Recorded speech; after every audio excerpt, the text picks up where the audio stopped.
Are you stuck at home on a Saturday night with nothing to do again? I can't take it anymore!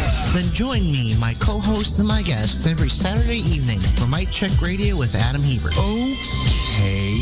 Together we'll discuss the big news of the week from entertainment and politics, talk about the issues that are on your mind, and hey, we'll even talk about general stupidity and jackassery from the American right. You stupid jackass! So join me every Saturday evening, 6 to 9 p.m. Central at my Ustream home, Mic Check Radio. Come on in, it'll be loads of fun. Gee, I sure hope there's a happy ending. I love a happy ending.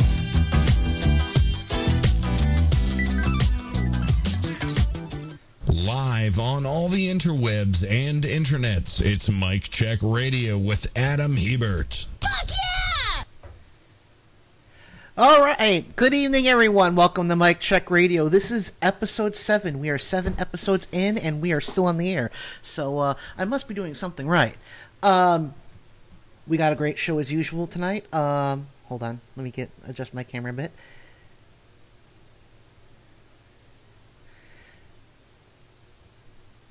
There we go. As usual, we have a great show tonight. Starting in about a minute, we're going to have Andrew Aversa from overclockedremix.org, which is where we get most of our music on this program. He's going to be talking about his new project, Balance and Ruin, which is for the 25th anniversary of Final Fantasy, and it is a Final Fantasy VI tribute. I'm excited. Final Fantasy VI has always been my favorite, and son of a gun, we are having problems again.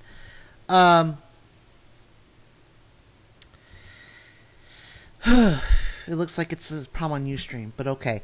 Anyway. And then of course, newly minted co-host Wes Karskadin will be joining us sometime in hour number 2. Hi Vic. Hi everyone in the chat. We'll do chat room shoutouts, but I don't know what the hell is going on with this. Let's try this and see what we get.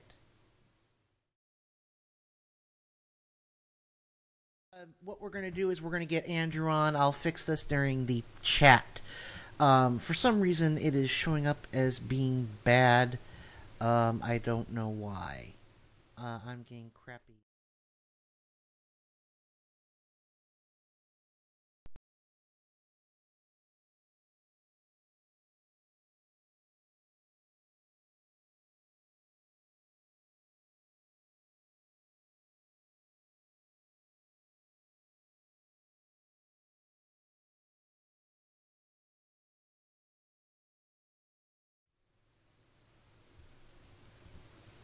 Sorry about that, folks. Anyway, we're going to get Andrew on right now on Skype to talk about Balance and Ruin.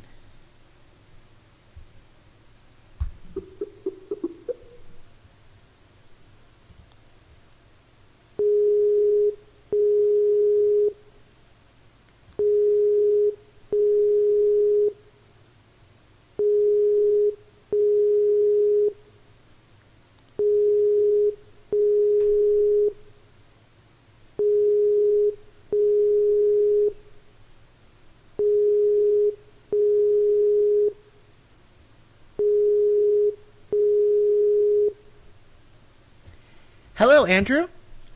Hi. Hi, this is Adam Hebert, and you are live on Mic Check Radio. Thank you for joining us tonight. Hey, thanks for having me. No problem. As soon as I saw this, I was like, I have to have this guy. As I said in our email, huge Final Fantasy VII fan, or Final Fantasy VI fan. But before we get to that, you work pretty I'm pretty sure I have some of your. I've played some of your stuff for my audience before, but you've done extensive work for Overclocked Remix, correct? Yeah, I've been a member of the site since 2004 or so. Okay, and the site started back in 2009, so you've been with it for a majority of its existence. So, probably the biggest album you've done to date would be Voices of the Livestream. Is that correct, or was there a bigger one? No, that was the biggest one. I directed that, and then I did a number of tracks for it. That's the one. Well, I have to say that, I am not a huge Final Fantasy VII fan. I mean, it's an okay game, but compared to some of the older school, it's not as good. But I liked a lot of what I heard for Voices of the Live Stream, and Thank you.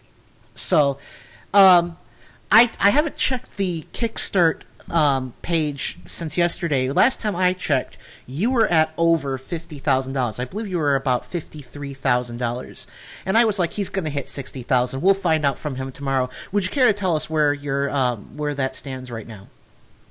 As of right this second, we're just about to break 60,000. We have 59,689. So, especially considering it's the weekend and things usually slow down, it's just gone way beyond our wildest expectations. Well, and there's only one way to celebrate this. I mean, let me just clarify something. The fact that the project was definitely going to happen no matter what once you hit your goal, correct? I mean, it was going to happen once you hit 15,000. Is that correct? Well, actually, we would have done at least a free digital version even if we hadn't gotten funded at all. But yeah, especially after hitting 15, definitely doing the physical copy with the studio recording and all that. Well, see, everything on top is gravy. I assume that this was to cover the cost of production even for the free download. But shows what I know about music. But anyway, there's only one way to mark this, and that is with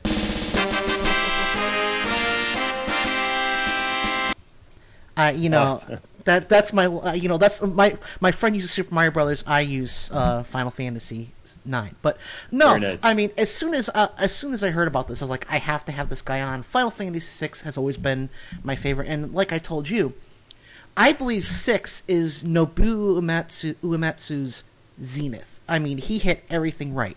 It may be boops and beeps and MIDI, low tech stuff, but Terra's theme tells you what you need to know about that character. Sion's theme tells you what you need. I mean, you just listen to them and you know what they're about. Like Kefka's theme, he's an insane clown. He's the insane clown posse. And, so I'm genuinely curious about this. Why Final Fantasy VI for the 25th anniversary? If you don't mind my asking. Absolutely. Well, like I said in my, I did, this little Kickstarter video just to introduce, and in that I said that it was just really a personal favorite of mine because this was one of the first games I ever played at home. I rented the Super Nintendo. This is one of the games I'd pick out. And, of course, it was frustrating because, you'd rent it and then somebody would, overwrite your save by the time you got it back. So, yep. That was a little annoying. But I think, people say, well, this game, people have remixed it before. But, in my opinion, the whole soundtrack, not actually most of the songs haven't been remixed. So, maybe the battle theme or the boss theme or Terra's theme, maybe those have been done before. And we're certainly going to do them this time. But there's so much music that nobody's really touched yet. All these little themes that are throughout the game, like Edgar's theme. Yeah, Edgar's theme is Go-Go. Right. Yeah. So, I mean, nobody's really done most of that stuff. If you look at, the Black Mages, they might do a few of the tracks, but not all of them. So this is, the comprehensive... It's like you said, it's a landmark. I think most people think this is one of Nobuo's very best works. So what better way, right, for the 25th anniversary? Oh yeah, no, I agree. I was just curious if if there were any other reasons. But now, just out of curiosity, are you familiar at all with Distant Worlds, music from Final Fantasy?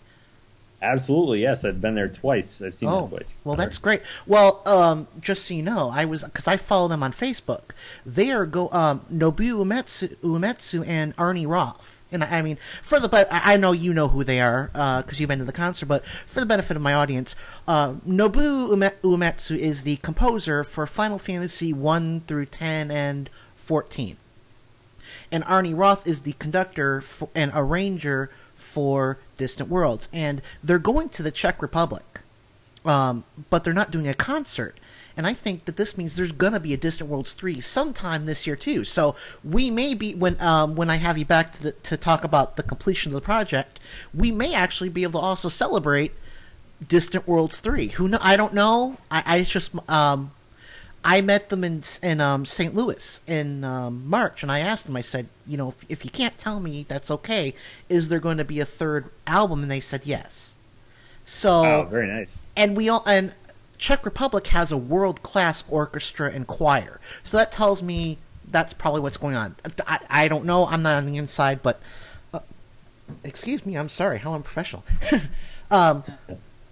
But no, I'm really excited for this project, and like I said, when I was like, okay, 15, when I asked you for the interview, you were already almost at 15,000, and I believe the next day you were above 15,000. I was like, this is great. Are there any other RPGs you'd like to do remixes of other than Final Fantasy VI? And not just Final Fantasy, but anything, any RPG. Absolutely. Well, I think, most people that played, RPGs during the SNES era, everybody's got to know Chrono Trigger. Oh, yeah. That's one of my favorites. Yeah. I've done a couple, mixes of that myself already, but someday I'd like to see another album of Chrono Trigger done. There was one on Overclock Remix some years back, but some people didn't like it, and so I think it might be worth going back to that at some point. But, Secret of Mana, that's one of my favorites. Yeah. Now, are you at all familiar with the Shin Megami Tensei series? Yeah, I'm familiar with it. I haven't played them too much, but, I've played a little bit, and I know some of the music. It's a very interesting style. It's kind of a contrast. Yeah, that's let me think. Shoji Meguro, who's been doing the later ones. But hey, if you ever want to do a theme album, I highly recommend Megaten, because there's just, you've got like in Digital Devil Saga, you've got a lot of hard rock, because they're in this decaying world, and then in the later Personas, you got a lot of the pop, J-pop style music. There's a wide variety, so I hope I would love to, if you guys would consider that, but we'll see what happens. Now, for Balance and Ruin, are there any tracks from the original soundtrack that you were declaring off limits? So you're just saying they've been remixed enough, we're not doing those, we only have so much space, so we're going to focus on other stuff. Are there any tracks that you're definitely not going to remix, or is that all up in the air? Well, let me see. I'm looking at our master list now. We've got the spreadsheet. There's a couple that they're so small that it's hard to remix them. Like there's a few, they're like jingles almost, like like the question mark one. Right, exactly. It's literally question mark. Right, I have that marked off. There's a couple like let's see. There's Metamorphosis, Unforgiven. Those, nobody's expressed much of an interest yet, so I mean, we might do them, but because they're kind of minor, they're not too long. I think it was a tough call for Dancing Mad. Now, that track, obviously, there's been some fantastic versions of that. I want to do it, but I want to make sure it gets done in a way that hasn't been done before. Because if we leave it out, people are going to say, well, where is it? But if we do it the same way other people do, they'll say, well, why did you bother doing it? Well, so we got to do it right. Well, when I heard that Dancing Mad was going to be on Distant Worlds 2, I was like, sold. I mean, it was sold before that, but as soon as I heard Dancing Mad, I was like, okay, because I knew from where they were recording, they were going to do a pipe organ. And that's come on, it's dancing freaking, it's like Gothic Necklord. You have, now that's a remix I would love to hear. I would like to hear someone on Overclock try Gothic Necklord, because that is just such an awesome boss battle and mood piece. I mean, I agree with you. I've been a fan of that track for years. Maybe I'll give it a shot myself. Oh, hey, if you do, if you do it, and you don't mind, I would love to have it in my regular rotation, because Gothic Neck, like my favorite instruments are the violin, the piano, which would explain my love of Sailor Moon as the third season of Sailor Moon, and the pipe organ. And when I heard Gothic Necklord, I was like, okay, this is boss music. Someone needs to do like an album, now that's what I call boss music. But no, I mean, there's just so much material out there, and it's a wide variety, and you get that wide variety just in Final Fantasy VI alone. Absolutely, yeah. You've got sad pieces, upset, and like I said, it's so emotive. You just hear, you could just listen to the piece, and you'll get a picture. Like if you listen to I forget the exact name of the Phantom Forest background music. It might have been just the Phantom Forest. I think it's Phantom Forest, yeah. Okay, but you don't have to play the game to get where you're at, to get what that is meant to tell you, you get where it's set just from the music alone. And I think that's part of Nobuo Uematsu's genius. You know, he gets those themes right. Yeah, that's really true. I call him the Japanese John Williams, and I think it's a perfectly valid comparison. That's true. And we interviewed him after a Distant Worlds concert. No, before a Distant Worlds concert last year. You have no idea how jealous I am of you. Well, you know, I can't speak Japanese, but our, Larry Oji, the community manager at OC Remix, was there. We put together some questions, the staff, some remixers, and we were there for the interview, and that was great to see. We're going to be actually releasing that interview sometime soon. I can't say when. We're going to be releasing it soon. He talks about Final Fantasy VI a little bit. It was very enlightening to hear his thoughts on that. Would you have any objections if I shared that interview with my audience when you get to releasing that? No, absolutely not. You know, it's he had a translator. We're also going to have a video version with subtitles too. But so people want to pick either version. Did you get any questions to Arnie Roth as well? Because I spoke to him briefly, and he seems like a very nice guy. So I would love to interview both of them. But if I had to pick one, it would be Nobuo Uematsu. You can't. Yeah. Did you get a chance to speak to Arnie? We did get the chance actually to ask Arnie a few questions. It turns out. I was one of the two people that interviewed him. He was actually part of a group called Mannheim Steamroller. That's one of my favorite. They do a lot of Christmas music in like a synth style. And it's just funny. My dad had been listening to them ever since I can remember. They've been around for decades. So I learned about that like while I was interviewing him. So that was sort of a coincidence. But he's been doing all sorts of stuff. And it's great to see him working with Nobuo. Yeah. Oh well. I believe he's at least been nominated for a Grammy, so I think he's the perfect guy to be doing these orchestra arrangements. And I'm not ashamed to admit it. I went to Distant Worlds. I've been to it twice. I went to the first U.S. show in Chicago back in 2009, and you know what I'm talking about when I say this. You know that for the credit roll, they take the opening sequence from Final Fantasy VI. And they play Tina's theme over that with the credits for who was involved with the show. And when I heard that, I cried. It was just, because that track alone means so much to me. And I was there with my friend. He's like, "What are you crying for?" It's like, it's a beautiful piece. It really is. And there's one of my favorite remixes from OCR is Death on the Snowfield, I think is what it's called, and it just, it shows how, I'm trying to think of how to say it. It shows how flexible this particular character's theme is, because you can remix it in so many different styles. There's techno, there's this melancholy version. So, yeah, absolutely, and I'm hoping that we're going to do that justice as well with this project. I know it's a very special theme to a lot of people, myself included, so we want to make sure that we do a good job with it.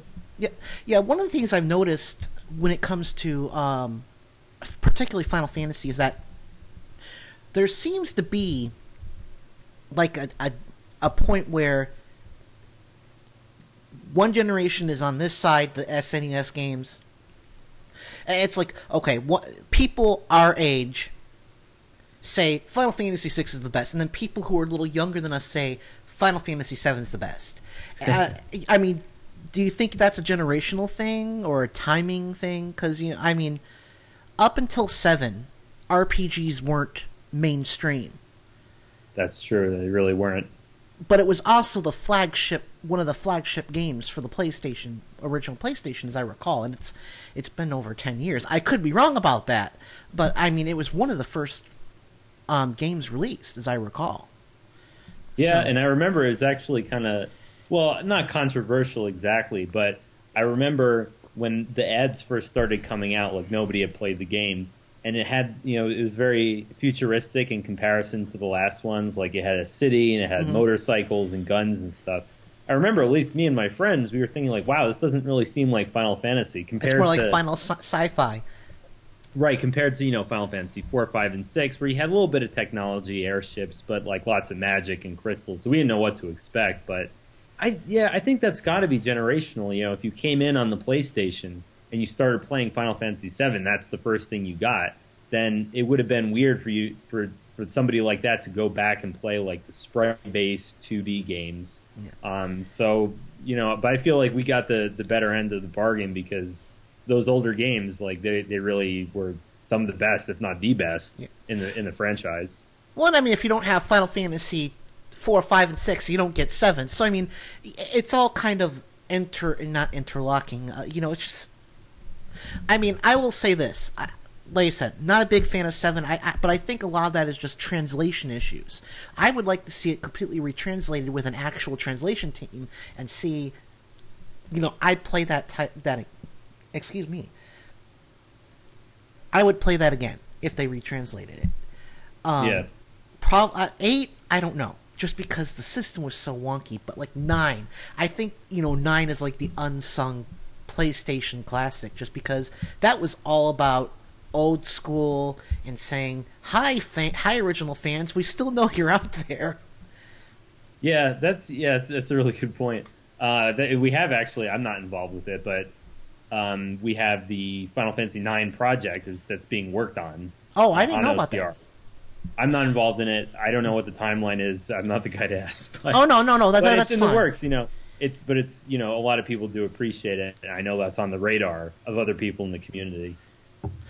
I'm trying to think what else I could ask. I mean, are there any other projects other than that you can tell us that are on the radar as well, or is it something you tell me but then you'd have to kill me? Well, for me personally, of course, with Balance and Ruin, this is something that I've actually been working on this since November. That's when I started the project with McBoff, who's another remixer on OCR. I would really like to do, just personally, I would like to do a Phantasy Star series. So Sega Genesis, they weren't as popular, but right. Yeah, I've heard of them. I haven't played that much. I'd like to see people take a crack at the Lufia games some more. Those were good. That's, what, I can actually tell you, I'm looking at our list of projects. That is on the back burner. That's like in talks, maybe just the ball's just starting to get rolling on a Lufia series, 1 and 2, I think, project. That's a tough one because, Lufia 1 and 2, obviously, and especially 2, those had great music. But then some of the later games, like the handhelds, not many people played them. I've got a friend who's a huge fan of Lufia series, and I can tell you that when I tell her that you guys have there's going to be a Lufia project one day, she will squeal like a fangirl. I can promise you that. In fact, she's going to be on with me later talking about her a charity fundraiser she's working with. But we're almost at the bottom of the half hour. I really appreciate you coming on. I was actually afraid you were going to say no, because I figured you had better things to do. But the project is Balance and Ruin, Final Fantasy VI tribute album. It comes out sometime this December. Is that correct? Yep, we're going to shoot to have it out roughly around the time of the 25th anniversary. So I think that's like December 18th. So you can expect it around that time. And as I know we haven't said any details, but we will be. I did talk to you about this. We do plan to have you. I do plan to have you back with the other director to talk about the release of the album. Unless you guys want to back out. No, we'd love to. That sounds like fun. Does he know that you're doing this, and that I've asked you both to come back on in December? Well, here's the funny. Big Five is great. I know he would say yes. The funny thing is, he actually went on vacation right before we launched the Kickstarter. Oh, okay. He's going to be back, I think, tomorrow. So I can't wait to hear what he says, and see the look on his face when he sees what's happened so far. Well, he's been gone a few days. Like I said, you guys are. I mean, you guys, and the funding, the Kickstarter doesn't expire until August 9th, I believe. So you guys could actually hit 100,000. I think it's doable. And maybe amazing if we did. Well, yeah, because I mean. And like I said, I'm really excited about this project. I know you're not doing it for. Thank you so much for doing Final Fantasy VI, because I'm really looking forward to hearing it, and I'm looking forward to having you and your co-director back in December. That'll be great, and hopefully, like I said, when you guys come back, we'll also have some breaking Distant Worlds news. So. Thank you very much, Andrew. I really appreciate it, and I'll be in touch soon once I have some ideas for a promotion. Because then I can just toss it in my promos folder, and it'll be in rotation, so I won't have Very cool. So anyway, thank you very much. Have a good evening, and I hope you've enjoyed yourself. I have. Thanks for having me. Good night. Have a good night. And that was Andrew Zircon Aversa from Overclock Remix. We are going to go to break, and I'm going to see what I can do about this camera problem, because my broadcast looks fine. Anyway, we're going to go to break, and when I come back, we're going to talk about Mitt Romney and the NAACP. My normal co-host, Wes Tusser-Karskaden, comes in sometime in the second hour, and then at the top of the third hour, Kenny Pick for the rest of the show, and at the bottom of the third hour, the ladies from Alien Adoptables will be joining us to talk about their art fundraiser. It's going to be, in the great words of, let me see, hold on, in the great words of, well, son of a gun, in the great words of the Hangman from Blazing Saddles, it's gonna be a doozy. We'll see you guys in a little bit.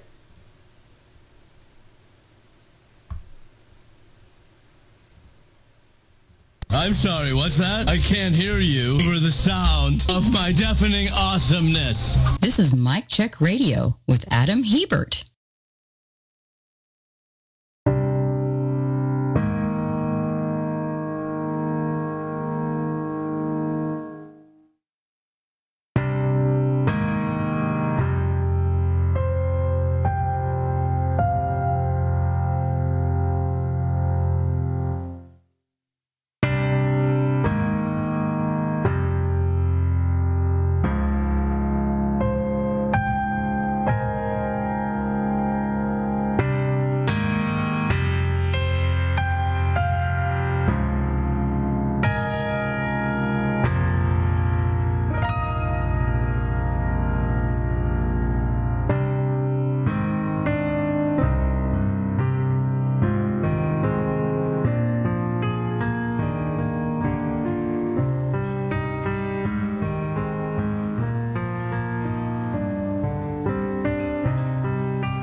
this is Kenny Pick from Turn Up the Night. Here are some of the hijinks you can expect from my show.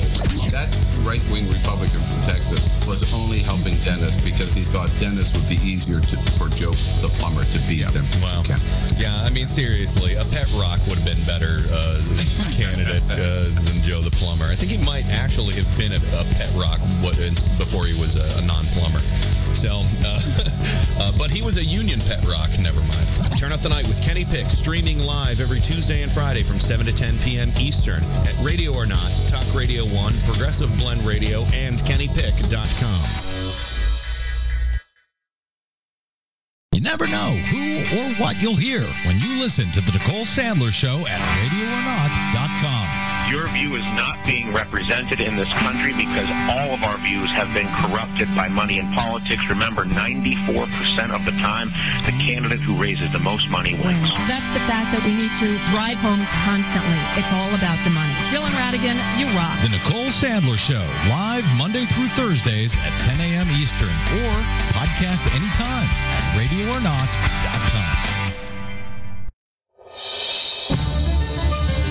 This is Mic Check Radio with Adam Hebert. And we are back. Unfortunately, I was an idiot and I forgot to download my show prep onto my tablet. Let me take care of that real quick.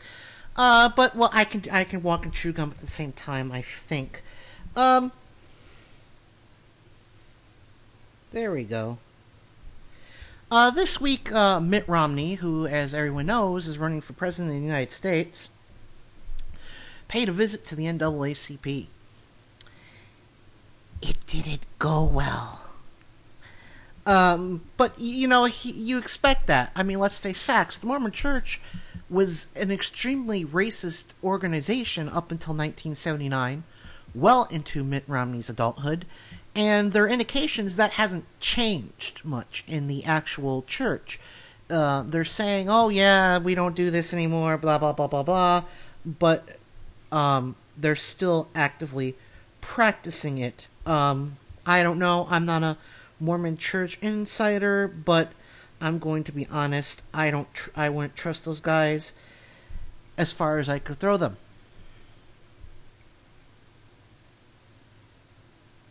You gotta be kidding me. Unfortunately, it looks like my highlighting didn't work out. That's okay. As I said... Uh-oh. What's going on? As I said, so Mitt Romney goes to the NAACP for their annual convention in Houston, Texas. And, you know, look, the NAACP is going to let him speak. He's a candidate for major office in the United States, the highest office in the United States. And the fact that they let him speak, you know, isn't a shocker to me, because let's face facts. Democrats are the adults in this room. Now, remember last week when I played that bit from Al Franken? Why am I supposed to panic? Remember what I played last week from Al Franken? Liberals, and I'm not a... Let me make one thing clear before I go on. I am not a progressive. I am a liberal. We need to stop acting like liberal is a dirty word. The only dirty word in American politics these days is conservative. We need to tar them with the same brush they tarred us. What? I shouldn't be having tech issues.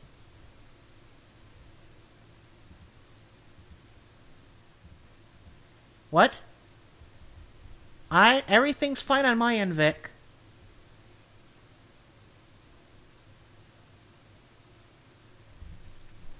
If you're having problems, it's on your end, because I am broadcasting fine. I'm not trying to sound mean, but everything's fine on my end. Anyway, liberals are the adults in American politics, conservatives are the children. So of course they're going to let Mitt Romney speak. Don't be surprised, you know.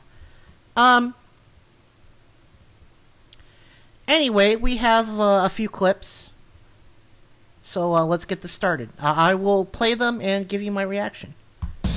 Today, black children are 17% of students nationwide, but they are 42% of the students in our worst performing schools. Our society sends them into mediocre schools and expects them to perform with excellence, and that's simply not fair. Wait a minute. Was that the wrong one? Let me try it again. 1 second. Today, black children 18% of students nationwide, but they are 42% of the. All right, I don't know why. I think I misnumbered these. I apologize. So let's eject that from my deck. And third, I'm going to reduce government spending.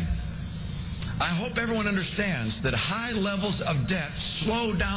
Okay, before we go to this clip, I just want to say he's basically outlining his plan to help black Americans. So it was, I don't remember what the first two were. They were standard stuff. But here's the third. So he's talking about wasteful government spending. And third, I'm going to reduce government spending. I hope everyone understands that high levels of debt slow down the rate of growth of the GDP, of the economy. And that means fewer jobs are created. If our goal is jobs, we have to stop spending over $1 trillion more than we take in every year.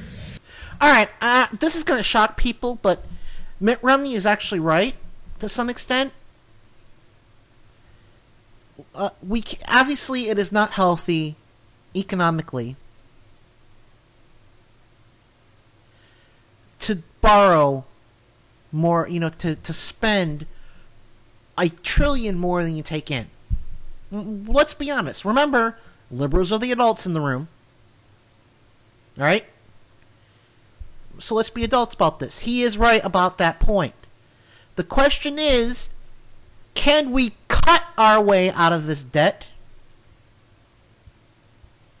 Or will it require a two-pronged approach of sensible revenue generation and cuts to the budget?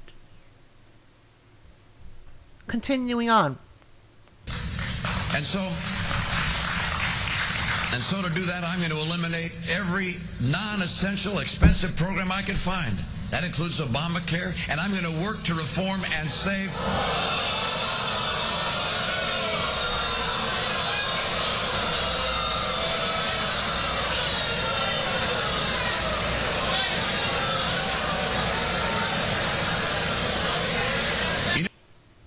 All right.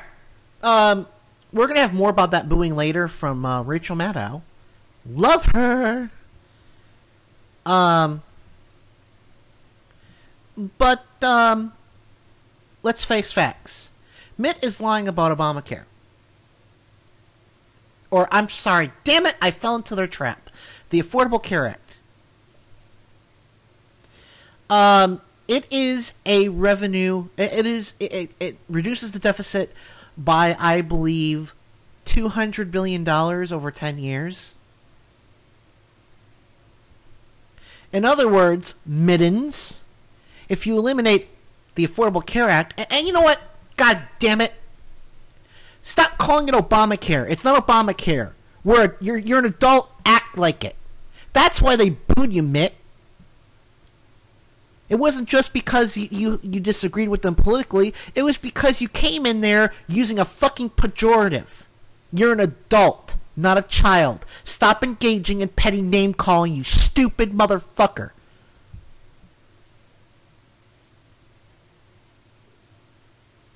And yeah, I know I'm doing to him what I'm telling him he shouldn't do. I don't care. I've got 4 viewers. I go after Brent Bozell last week and call him an asshole, rightfully so, I believe. I'm not even on Newsbusters' list. I'm a nobody. Although, if anyone would like to report me for calling Mitt Romney a stupid motherfucker, by all means, I won't ask questions.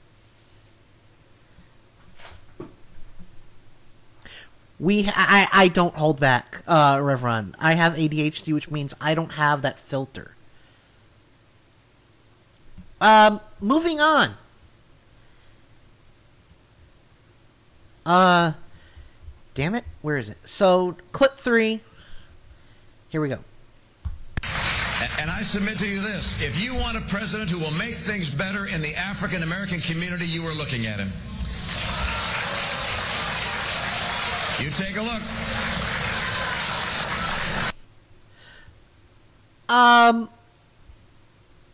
He's got to have a set of brass ones to walk into the NAACP and say he's going to be better for, he's a pasty white wasp. And he says he's going to be better for the African American community. And actually, I think I remember why I had that first clip in for. So let me see. Today, black children, 2%. Our society sends them into, and that's simply not fair. Okay, where is that clip I wanted? When it comes to education reform, same groups that are blocking reform, you can be the voice of disadvantaged public school students, or you can be the protector of special interests like the teachers' unions. Okay, I didn't have the clip. I don't have the clip I wanted. God damn it, that pisses me off.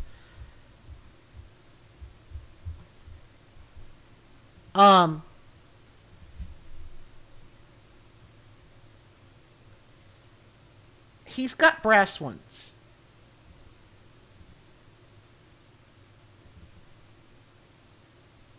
Let's be honest here. He's got brass ones. But the clip I want to talk about is, and you know what? I know that I cover a lot of stuff Kenny Pick does on his shows.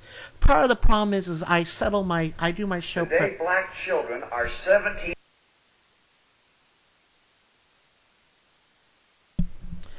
Sorry about that. I know I cover a lot of stuff that Kenny Pick does. And, if anyone's offended by that or they don't like to hear it over and over again, I apologize. But the fact of the matter is that I finalize my show prep before Kenny's show goes on the air. And I may make some edits afterwards, but I generally try and do my show post, my show blog at that point. So, again, I apologize to anyone who thinks I'm being a dead horse. But the clip I wanted to talk about especially was the one where he talks about how,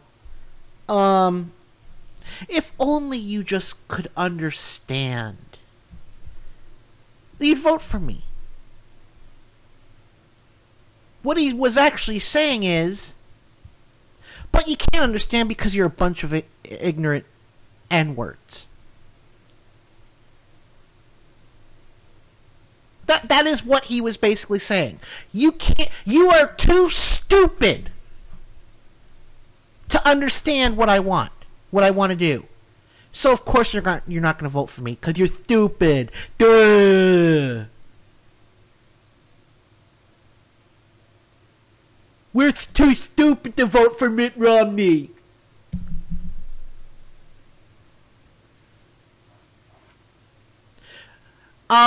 Mitt, the problem isn't that they're too stupid.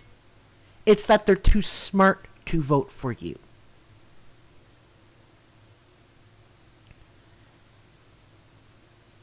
Get it right. And you get this attitude, like last Sunday they had that fundraiser in the Hamptons.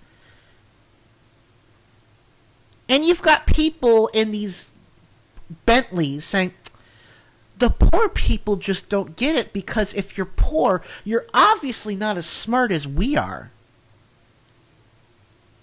I mean, I'm paraphrasing, of course. I don't have that in my show prep for this week. But the sentiment's the same. I want to read for you guys, and let me get out my patriotic music because this is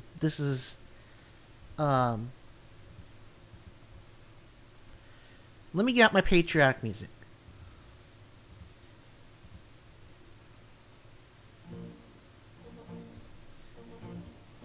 I want to read this because and Stephanie Miller covered this. That's a bit too loud, I think. This is from Jezebel, I believe. And I'm going to read this in its entirety. And actually, I think we can cut the patriarch music. We'll do that at the end of the piece, I believe.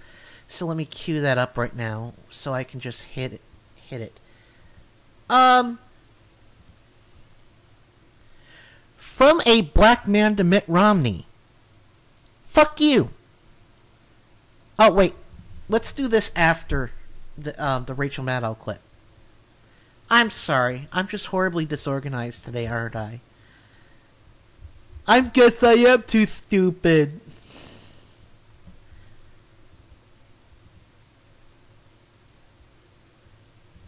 And one thing I want to point out is Mitt Romney bust in support. He basically pulled a Ron Paul. Keep that in mind. Anyway, here is Rachel Maddow talking about Mitt Romney talking to the NAACP. I just said there's nothing but good news coming up for the rest of the show, and I meant it, but we just got in this breaking news just in the last few minutes, and this doesn't count as good news, it just counts as news. Earlier today, you may have heard that Mitt Romney appeared at the annual convention of the NAACP in Houston, Texas. It made headlines because Mr. Romney was booed loudly during his speech when he said he would end Obamacare when he was president. Mr. Romney seemed sort of startled by the booing at the time. He diverted from his prepared remarks. It seemed like he was taken aback. But just a short time ago, at a fundraiser in Hamilton, Montana, we just had word that Mr. Romney has now responded to that booing, that reception that he got at the NAACP convention. According to the pool report from this event in Montana, Mr. Romney said this about the reception at the NAACP today. He said, quote, "Remind them of this. If they want more stuff from the government, tell them to go vote for the other guy. More free stuff. But don't forget, nothing is really free. If they want more free stuff from the government, tell them to vote for the other guy." Mr. Romney talking about supporters of Obamacare, specifically in reference to getting booed at the NAACP this morning. It seemed like Mitt Romney wanted to get booed at the NAACP this morning. He wanted to wear that around his neck like a badge of courage. Looks like he is not wasting any time in doing so. We'll be right back.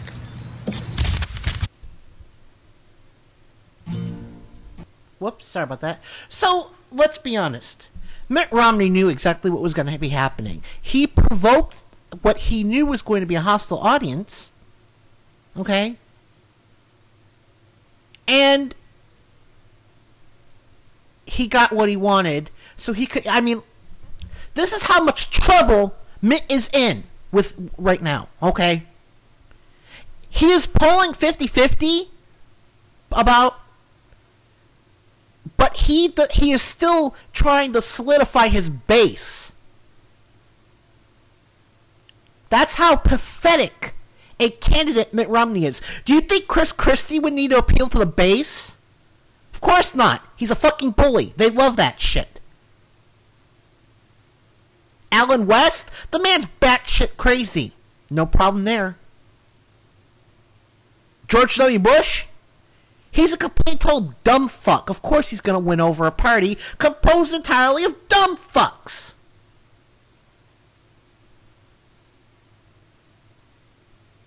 But Mitt can't quite convince the party he's a true believer. So he accepts this invitation that was so gracefully extended to him just so he can get booed and say, "See, racists? They are a bunch of mean bleeps."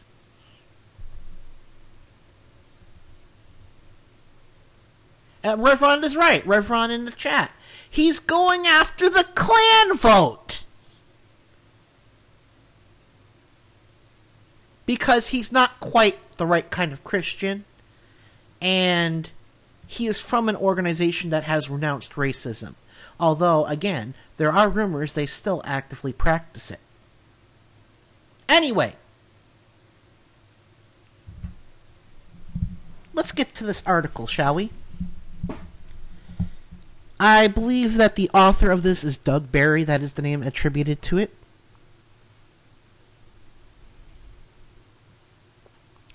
From a black man to Mitt Romney.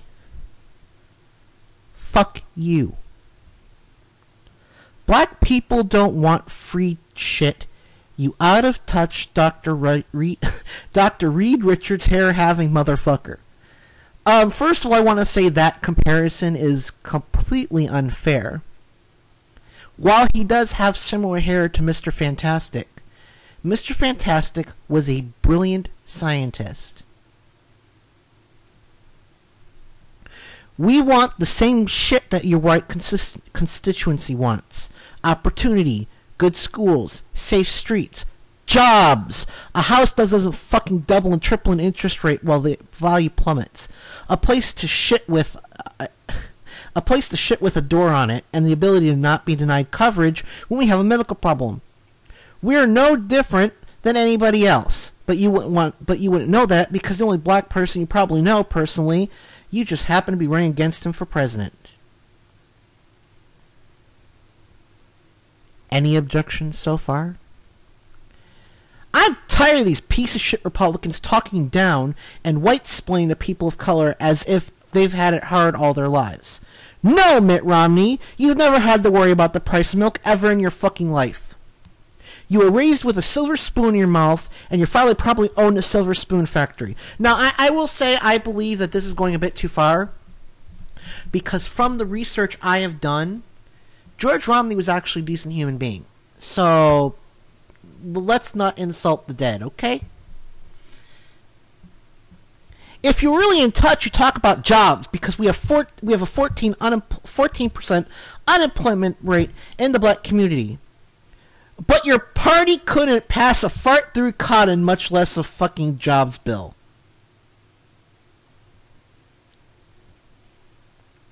You talk about the safety net, but we all know that you and Rand Paul are looking to take a pair of comically large shears to that motherfucker.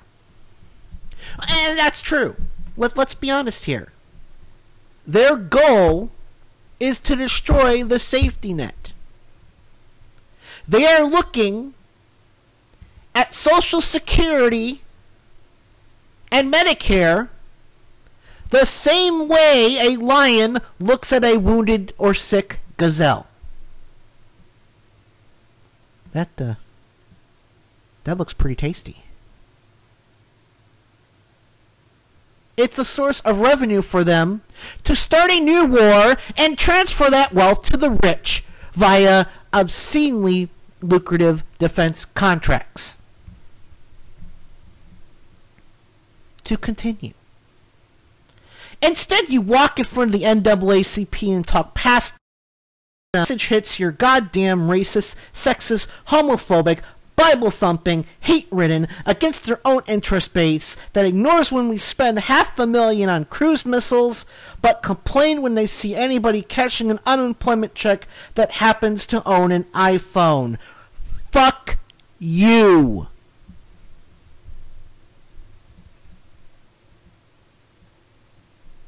And I'm pausing for a minute. So far, this guy is pretty much right on the mark. I can tell you, as someone who was on unemployment for about 2 years, they do everything they can to make you feel like you're less of a human being. I was fired by Walmart over bullshit reasons. Basically a lie.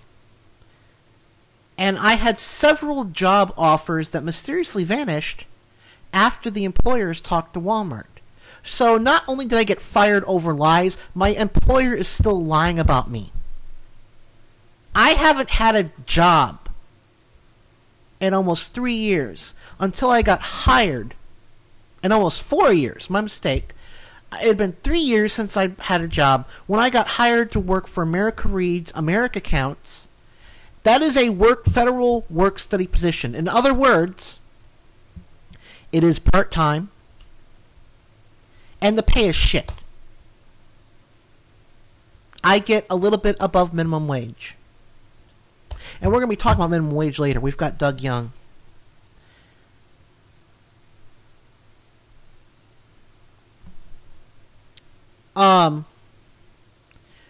But I had to deal with a lot of shit. Anyway, let's skip to the end. This is the patriotic part. Here we go.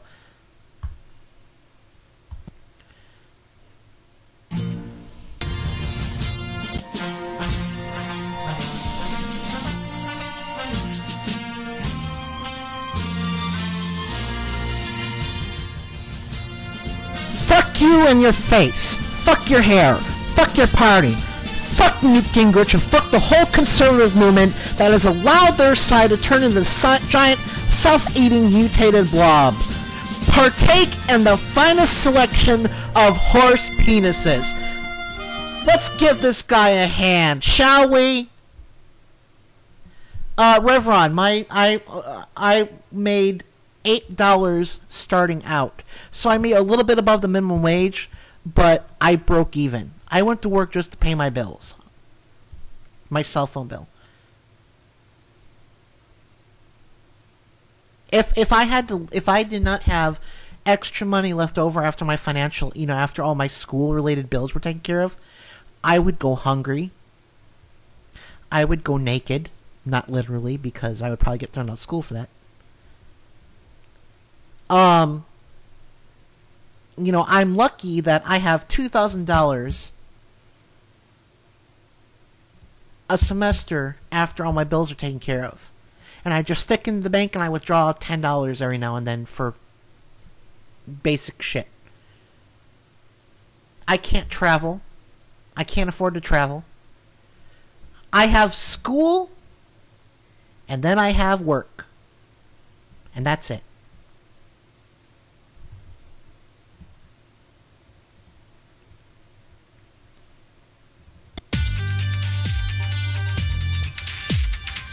Anyway, we are coming up on the bottom of the, at the top of the hour. We're going to go to break. Hopefully Wes Karskadin, our newly minted co-host, will be here shortly.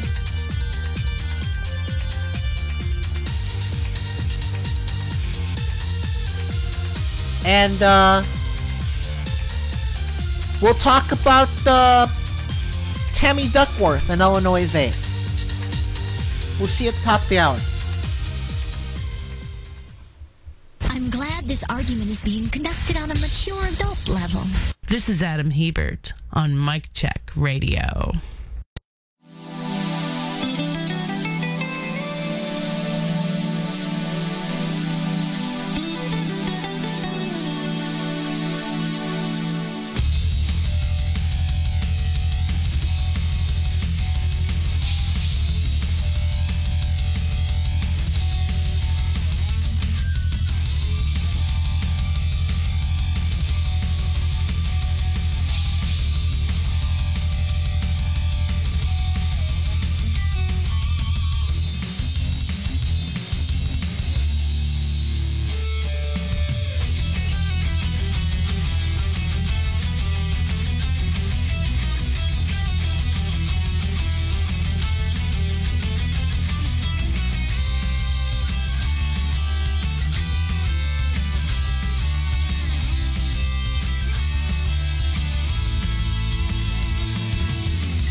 This is Tom Hartman. This is Stephanie Miller. Hey, this is Hal Sparks. I'm Brad Friedman. I approve of Nicole Sandler's RadioOrNot.com. Radio or Not. Radio or Not. RadioOrNot.com. RadioOrNot.com. RadioOrNot.com. RadioOrNot.com. Are you stuck at home on a Saturday night with nothing to do again?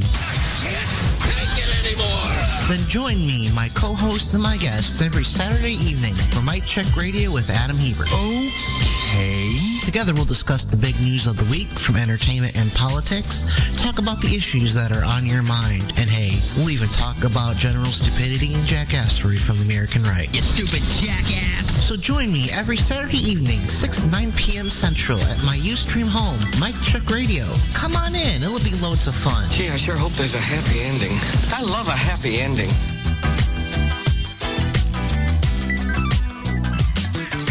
And now, live on your computer machine, it's Adam Hebert with Mic Check Radio. Fuck yeah! Adam Hebert. That's right. The head of... Mic Check Radio. Why is Adam Hebert on your radio. I didn't know. He's on everybody else's. Why shouldn't he be on mine? You're listening to Adam Hebert and Mic Check Radio. We are back. Wes is not on right now, so I would like to continue on what we were talking about earlier, particularly about this stuff about the safety net.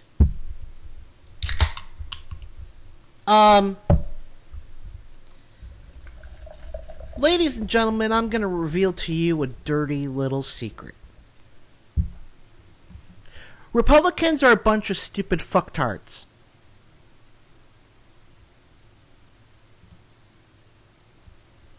Okay?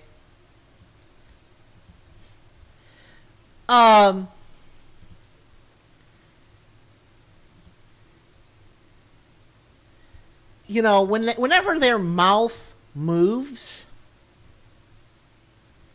this is what's in my mind. You stupid, ignorant son of a bitch, dumb bastard! Jesus Christ, I've met some dumb bastards in my time, but you outdo them all.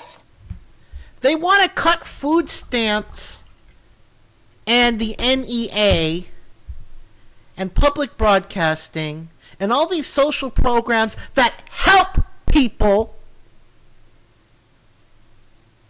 because their ultimate goal isn't to balance the budget or to stop the borrowing. It is to return the wealth to the people they believe deserve it. The rich. That's why they're always calling them job creators. The rich people need these tax cuts because they're job creators. Then why the fuck aren't they creating jobs?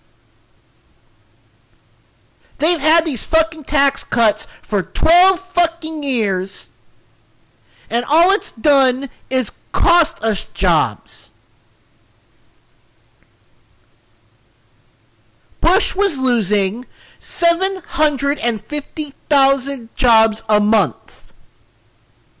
Where were the job creators then?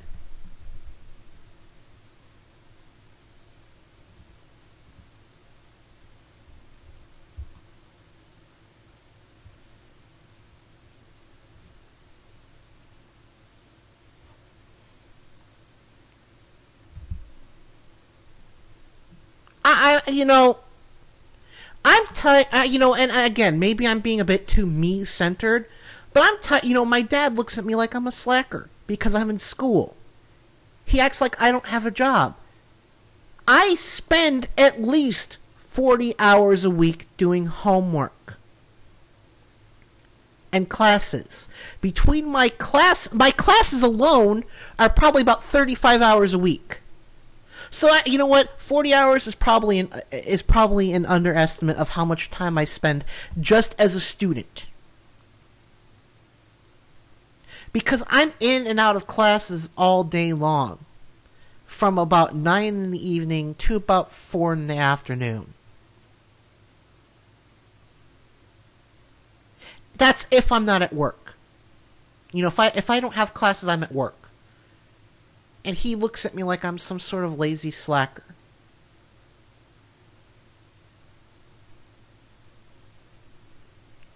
You want to know why we keep losing jobs to China? I'll tell you.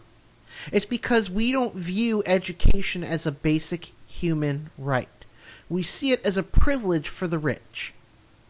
The more money you have, the better education you can expect to get. If you're poor, like we were, my dad is a retired staff sergeant in the military. He was working about 10 hours a day just for the Army, and he still had to work a second job.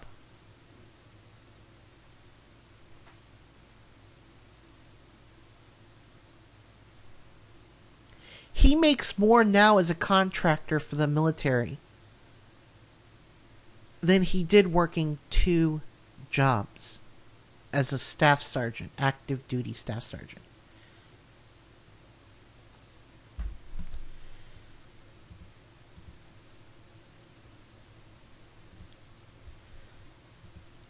And I'm tired of it. I really am. It is time for us as Americans to say, whether you are rich or poor, we are going to give you the best damn education possible. You're going to learn science and math and literature and writing. You're going to have PE and art. All we're doing now, and I speak from personal experience, ladies and gentlemen, okay? All we're doing right now is teaching kids how to take a fucking test. How to fill in a bubble sheet. Because remember I said in the last segment, I work for America Reads, America Counts through Federal Work Study. And my entire first semester with one of my classes was all about how to take the ISAT test. That's all she did from November 2011 to February 2012. Teach her kids how to take a fucking test. I think we can put our time to better use. Don't you, listener?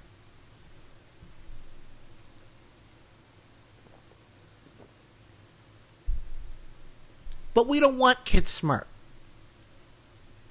We want them to grow up to become poor and desperate. So when the next war of choice comes up, we've got bodies to toss in the grinder.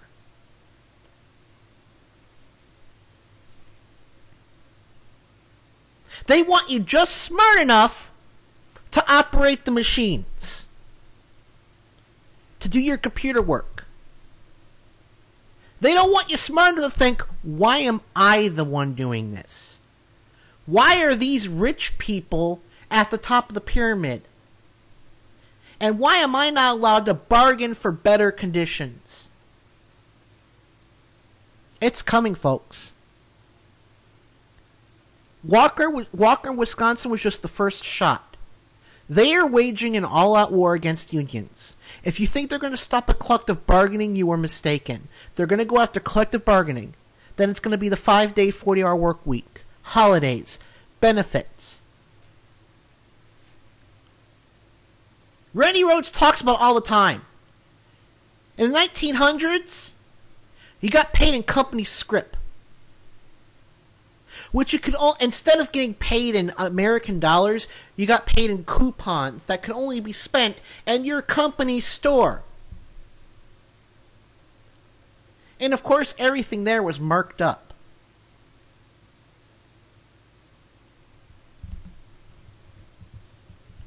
You're paying 200% on a can of pork and beans.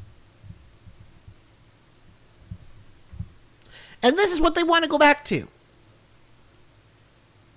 They want to go back to the Gilded Age. It started with Bush and Reagan. Let's be honest. It started with Reagan.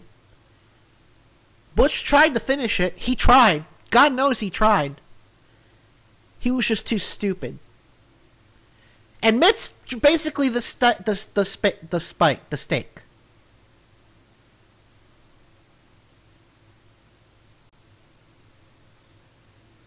I've said it before and I've said it again.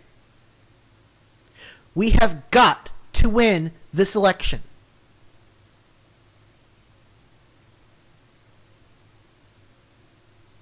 You know what? If you want to be disappointed in Barack Obama, that's fine.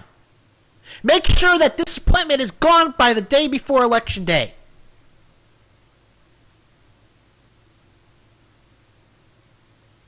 Suck it up, go in the voting booth and pull the lever. These Green Party candidate, whoever it is this year, fuck him. He's nobody. He doesn't have a chance. Gary Johnson doesn't have a chance. Your choices are Barack Obama or Mitt Romney. And if you do not cast your vote for Barack Obama, you are voting for Mitt Romney.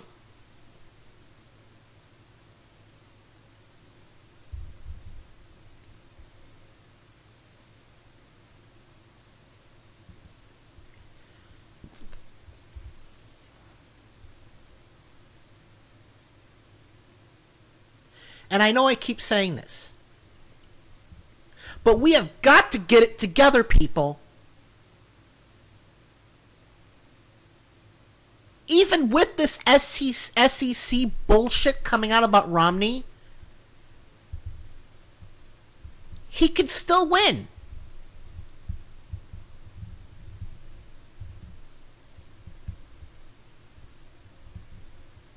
Remember in the Disney version of Aladdin, Aladdin meets Jafar, dressed up as the old beggar man, you know, the one who tells him where to get the lamp. And Aladdin's like, there's this girl, but I can't marry her because I'm not rich. And the rich man said, and the old guy says, you've heard of the golden rule before, haven't you, boy? Whoever has the gold makes the rules.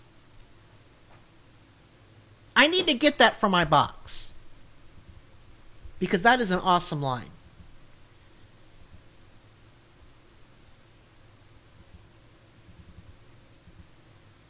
But that's what we're looking at. They want to institute the new golden rule. Whoever has the gold makes the rules. And in the great words of Bob from Reboot, this is bad. This is really bad.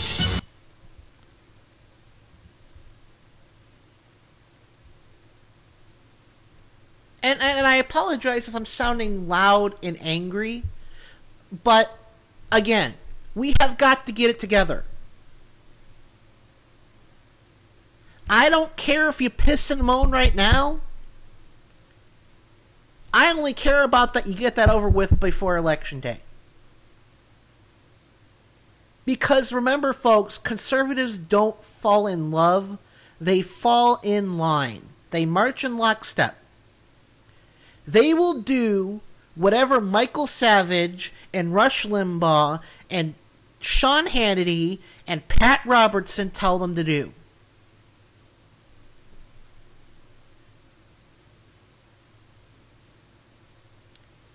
And, you know, I don't know. All I know is it is vital that we win this election. I've said it before. These are the stakes. Okay?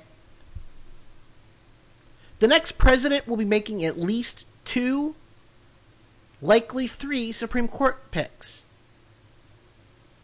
Kennedy and Ginsburg are definitely going to retire. Antonin Scalia is pushing 80. Those are my 3. I really think Antonin Scalia will die in about 4 or 5 years.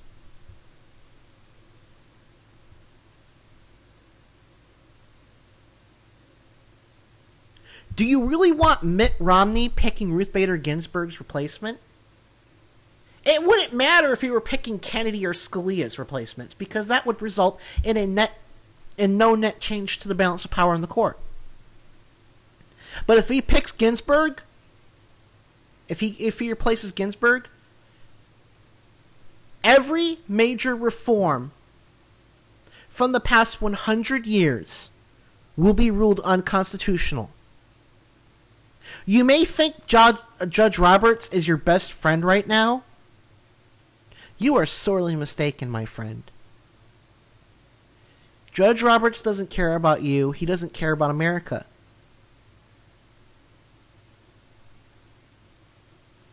He did what he thought was going to save his party from electoral suicide.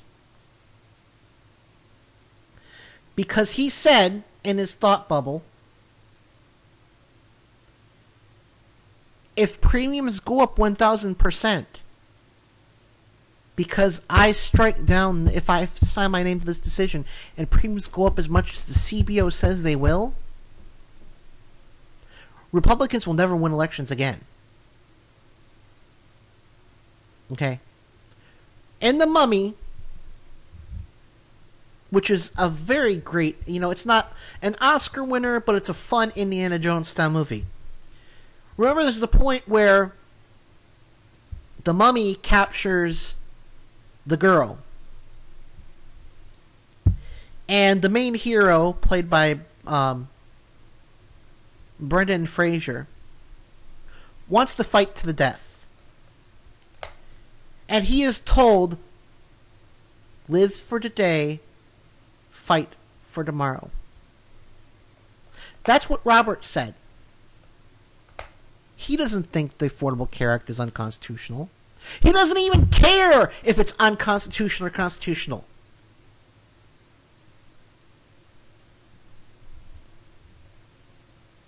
They heard this case, and all of the justices on the conservative side knew what they were gonna vote to strike it down. They knew that.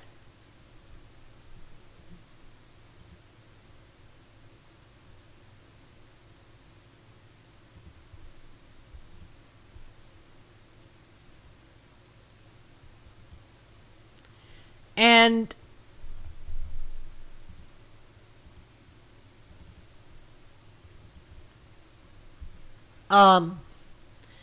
damn it, Wes, you need to get here on time.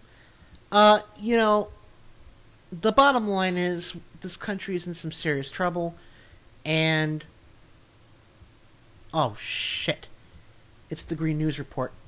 I forgot to get the Green News Report. Damn it.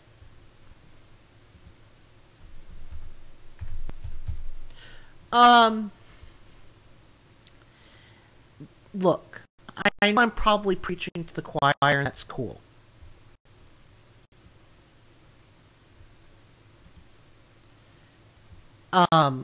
You all know my official position, which is, if you don't like what I'm saying, you don't have to listen. And I'm not meaning to sound callous. But, again, suck it up, put your big boy pants on, come November, and do what you know is the right thing.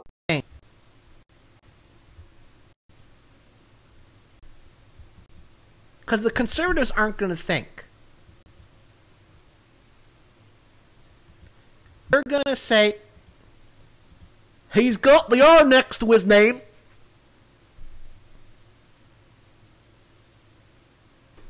He's my guy.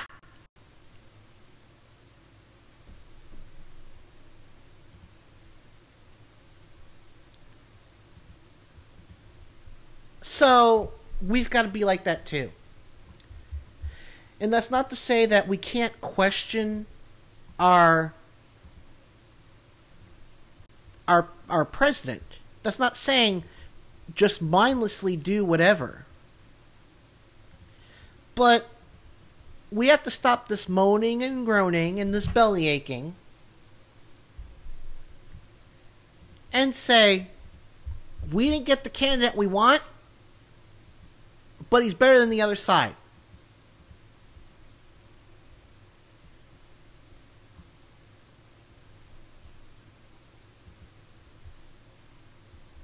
And until we do that,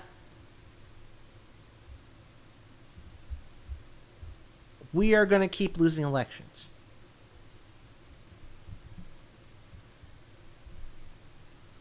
And that's all there is to it.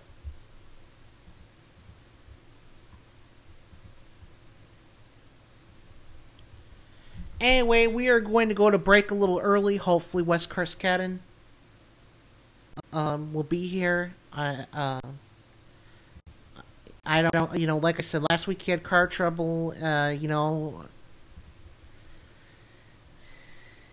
don't know. I like having him on, but I need a reliable co-host. Anyway, we are going to go to break. It is the Green News Report for this break. And,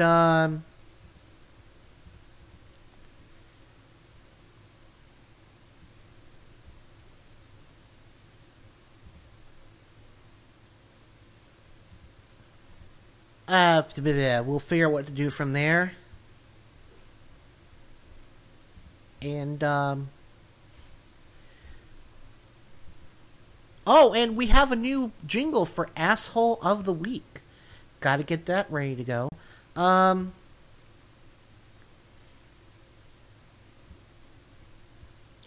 Anyway, we're gonna go to break. See you all at the bottom. You're listening to Adam Hebert, a man with breathtaking anger management issues, on Mike Check Radio. It's Thursday, July 12, 2012. A new report and a major alert about the speed of climate change on this planet. Corporate media finally covers climate change. Climate change is loading the dice, kind of like a baseball player on steroids, greater capability of breaking records. Global warming making intense heat waves more likely. The climate change denial industry now going after science journalists. Plus, the Harper government is the most right-wing government we've ever had in this country. I don't think they care about the environment. Mad scientists in Canada are revolting. All of that, climate change, and more straight ahead. From BradBlog.com, I'm Brad Friedman. And I'm Desi Doyen. Stand by for 6 minutes of independent green news, politics, analysis, and snarky comment. Time after time after time, green energy investments prove to be unworthy. Therefore, the president finds himself on the wrong side of history. And no one knows the wrong side of history like you, Bill O'Reilly. This is your Green News Report.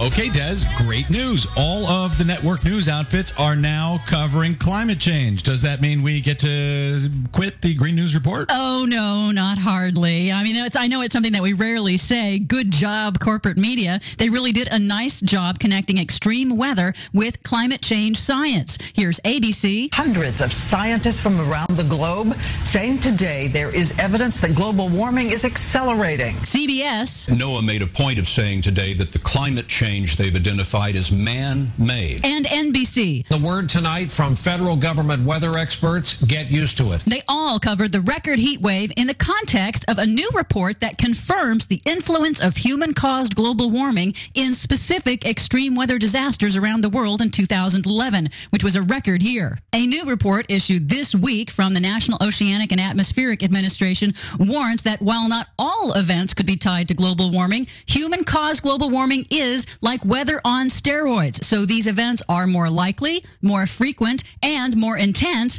and will increase, as the director for the National Center for Atmospheric Research, Thomas Carl, explained to NBC. The additional increase in intensity and frequency is caused, not in every case, but in many cases, by human activity increasing greenhouse gas concentrations in the atmosphere. Not surprisingly, the climate change denial industry is stepping up its efforts with a new tactic to intimidate climate scientists. Records uncovered by The Guardian show a climate denial think tank called the American Tradition Institute is using Freedom of Information Act requests to obtain the emails of science journalists and their correspondence with climate scientists who receive federal research funding. Oh, good. The will uncover the conspiracy any second. Oh, any minute now. It's an attempt to discredit those journalists as activists, they say. The New York Times and other targeted outlets say they stand by their reporting. Meanwhile, overfishing, nutrient and chemical pollution, habitat alteration and invasive species, now climate change and ocean acidification. The world's coral reefs are seriously being stressed out by climate change and other human impacts, say scientists at the International Coral Reef Symposium underway right now in Cairns, Australia this week. New research shows that the combined changes in ocean temperature and ocean chemistry now being observed have not occurred since a major coral reef die-off 55 million years ago. Reducing emissions is critical to reversing ocean acidification and saving the marine food web, they say, along with reducing agricultural runoff. Industrialized overfishing, it's a daunting but doable task, says NOAA administrator and marine ecologist Jane Lubchenco. Okay, so you said this happened 55 million years ago. Doesn't this prove that climate change, global warming, ocean acidification is just cyclical? It happens every now and again, every few million years. Well, of course, climate has always changed in the past. What matters is what's driving the change. Right now, it's human activities loading the atmosphere with greenhouse gases, and scientists say, additionally, it's the speed of change. Rather than over millennia, it's over decades. Oh, yeah, well, there's that. Finally, in Canada, mad scientists are revolting. They certainly are. Canada's Conservative Harper administration is borrowing a page from the Bush administration playbook, cutting science research and suppressing data. That's the charge from several hundred scientists who marched in protest on Parliament Hill in Ottawa this week in a mock funeral procession behind a coffin and a costumed Grim Reaper protesting what they called, quote, the death of evidence, with sweeping cuts to scientific research, shuttering research facilities, and eliminating entire regulatory offices. My general message to the crowd here and Canadians in general is that good decisions depend on evidence, all the evidence being brought forward and considered and weighed. Oh, you scientists and your evidence. Oh, I know, causing all that trouble for the poor fossil fuel industry. Indeed. For more on that and all of the other stories we couldn't get to today, please check out our website, greennews.bradblog.com. While you're there, please consider a donation to help sponsor the Green News Report. While ABC, NBC, and CBS did some decent reporting this week, they probably won't next week. So you're still going to need us, and we're still going to need you to keep telling the truth over your public airwaves. From bradblog.com, I'm Brad Friedman. And I'm Desi Doyen. And this has been your Green News Report.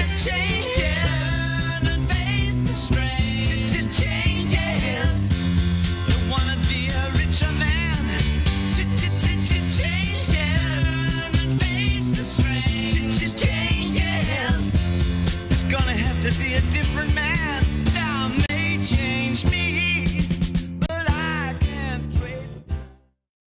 Hi, this is Kenny Pick from Turn Up the Night. Here are some of the hijinks you can expect from my show. We just got done listening to several clips about the Romney fundraisers over the weekend, and I invented the murder finger. It's an offspring of the murder fist. It just happens to be the murder fist with the middle finger extended. Well, I'm ahead of you because I've had a hate finger for many years. Hate finger. Hate finger. The man with the malcontent touch. Yeah. Turn Up the Night with Kenny Pick, streaming live every Tuesday and Friday from 7 to 10 p.m. Eastern at Radio or Not, Talk Radio 1, Progressive Blend Radio, and KennyPick.com.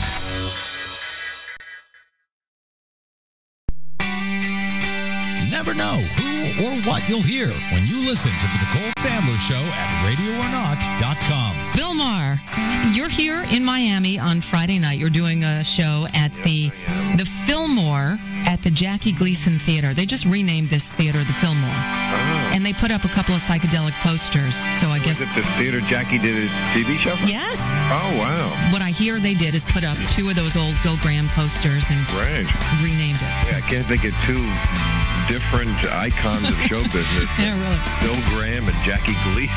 Yeah, why they just didn't play up the Jackie Gleason aspect, I don't know. But then again, this is South Florida. Right. Okay. Welcome to it. I feel warned. The Nicole Sandler Show, live Monday through Thursdays at 10 a.m. Eastern, or podcast anytime at RadioOrNot.com. The body of a child, the brain of a genius, the 2000 IQ killjoy It's Adam Hebert with Mike Check Radio. I will confess to the 2000 IQ part, but am I really a killjoy? Who authorized that liner? I want his ass fired! Oh wait, that was me.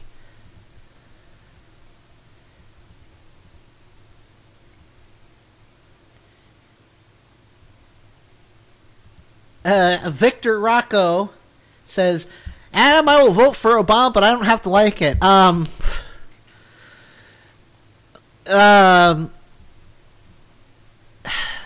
guess you have a valid point there, Vic. You got me. I guess I am a killjoy.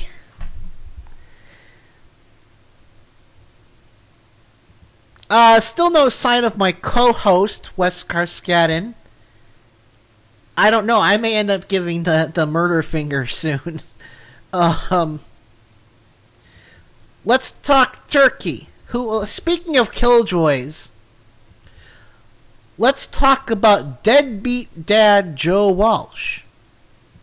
Now, everyone knows that, well, no, everyone probably doesn't know. I am currently broadcasting from Alabama, but I am actually from Illinois, and I reside in Illinois for about half the year while I go to school. Now, I plan to make that more permanent once I have a job, after I graduate. So, I am an Illinois native. I was born there. I was raised there for about the first 5 years of my life. I consider Illinois my home. So, when I get Illinois news, it goes to the top of my stack. Deadbeat dad Joe Walsh.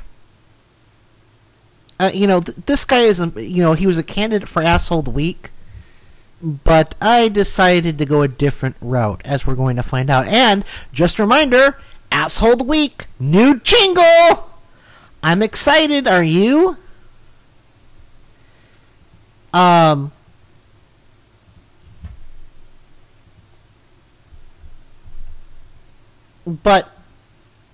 Joe Walsh is a tool. Let's be honest. No mincing words. The man's a douchebag. And he is currently running for re-election in Illinois' 8th district, which I believe includes Cook County.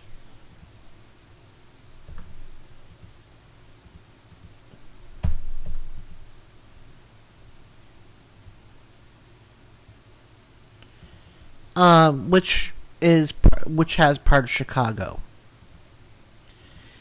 He got redistricted into a much more liberal district, so chances are he's not going to win. And he's clearly desperate, as you're about to find out. Tammy Duckworth lost 3 limbs in Iraq. She lost both of her legs and most of one of her arms. This woman is a war hero. But you're going to find out about that in a minute.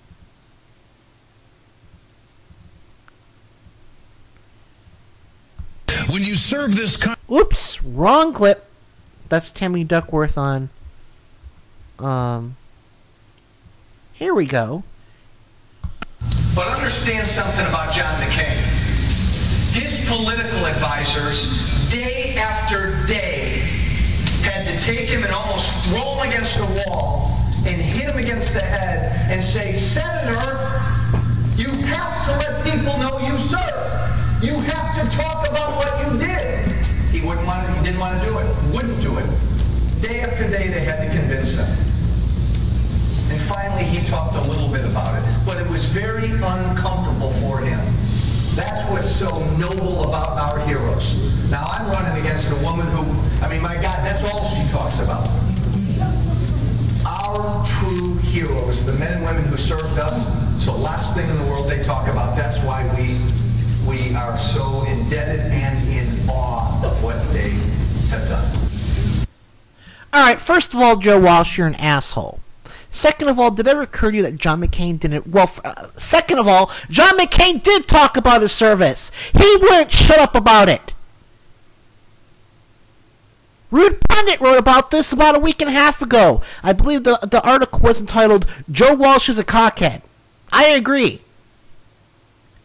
Please come on my show, Rude. I love you, Rude. Come on, buddy.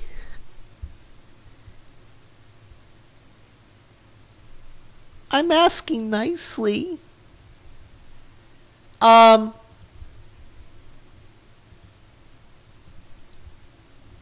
John McCain did talk about his service. A lot. However, if he chose not to, I wouldn't blame him.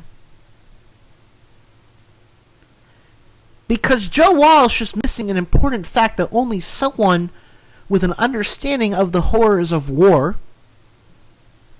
would understand. War is hell. I thank John McCain for his service. I don't agree. I don't think Vietnam was a good war. It was clearly a war of choice, and we sent many innocent children. They were children, you know. As far as I'm concerned, until you're 30, you're a child.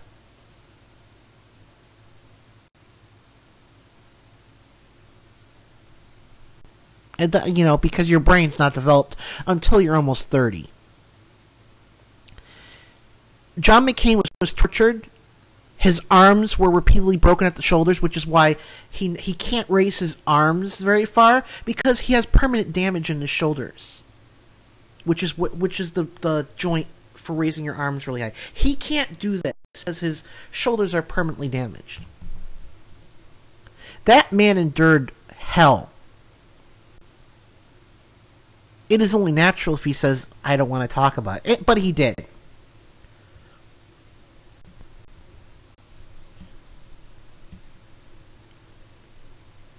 I am tired of hearing the Republicans always talking about support the God damn it. Support the troops. You want to support the troops? Stop sending them to unnecessary wars to die pointlessly, you stupid motherfucker.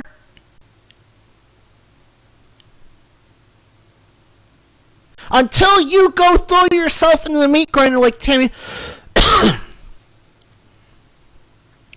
Duckworth is, you have no right to criticize any veteran. Democrat or Republican, Joe Walsh. So shut the fuck up. You can't even pay your child support. You fucking loser.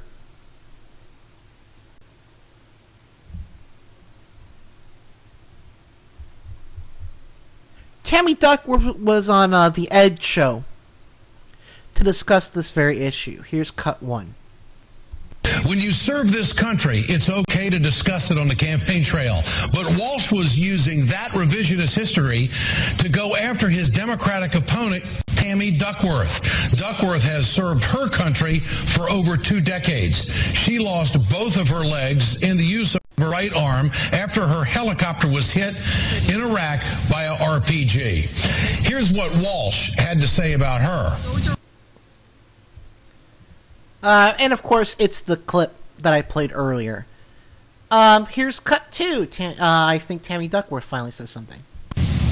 Well, you know, Ed, I just think it's irresponsible of him. Look, the real heroes from Iraq in my unit were the men who carried me to safety, risking their own lives to save mine. Damn you know, straight. the real heroes are walking foot patrols in Afghanistan right now, and there are real heroes laying in their hospital beds in VA hospitals and military hospitals across this nation. And really, for Mr. Walsh to denigrate military service is very insulting, because he's using it for his own political gain. And our 23 million veterans have done more in one day in uniform than he's done for this country.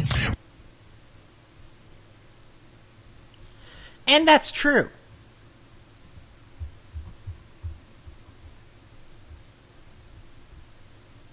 Hello.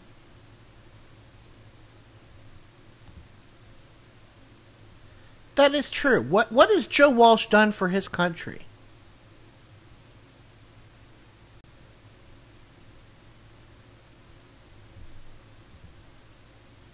Anyone?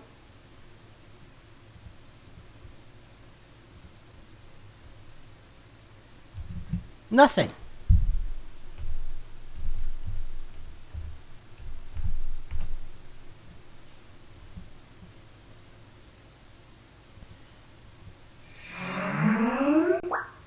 Sorry about that. I had to shut Skype down.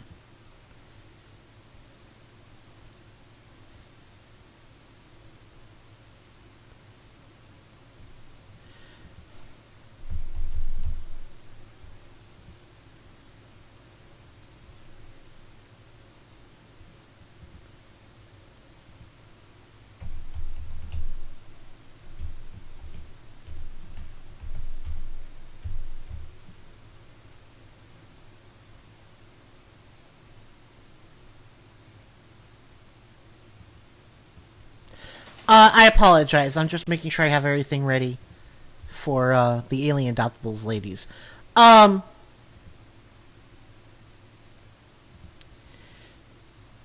Tammy Duckworth is right. What can I say? Here's clip cut 3. What kind of message is the congressman sending to veterans with these kinds of remarks? He's trying to muddy the waters. He's just trying to shift the focus away from the fact that he's done nothing for the people of the district. He's irresponsible in his words and he's irresponsible in his actions. He voted against Medicare 3 times. And, you know, when I talk about how my wounds help me to understand what it's like to go through a major medical crisis, it's because the people in the district are scared that he's voted against Medicare 3 times just in the short time he's been in Washington.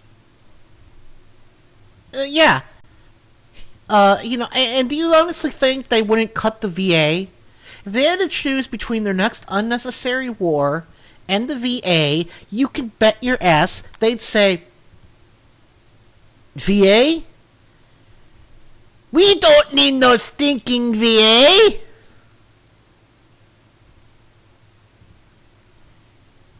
Everyone knows that's the truth.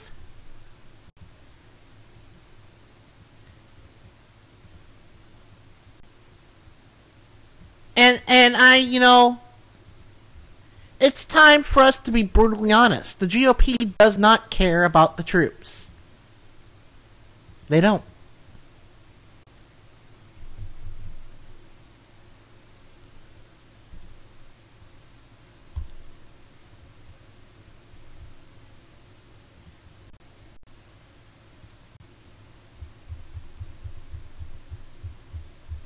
They, you know, the bottom line is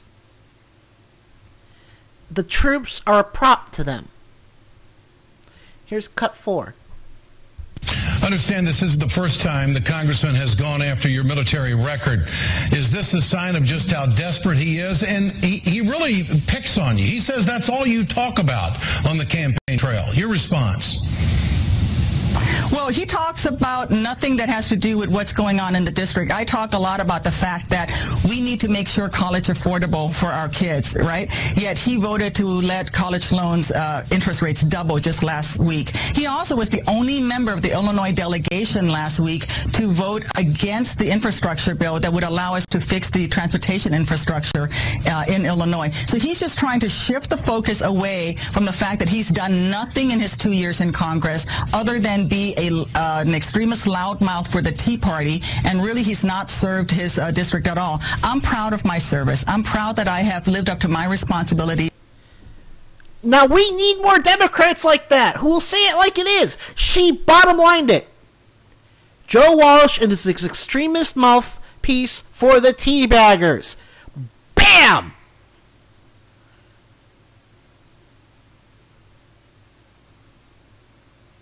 Why can't all Democrats be like that?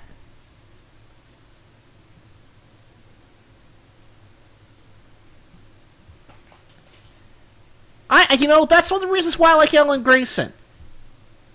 The man was smart. The man knew how to speak and talking in small bites and sound bites. And dear God, did he piss the Republicans off.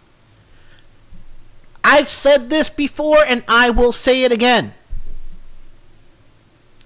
The one thing a conservative cannot tolerate, cannot deal with, is a liberal with guts, a spine, and one that will not back down. They can't comprehend it. Their little pea brain just pops like a firecracker. But liberals are supposed to be pansies.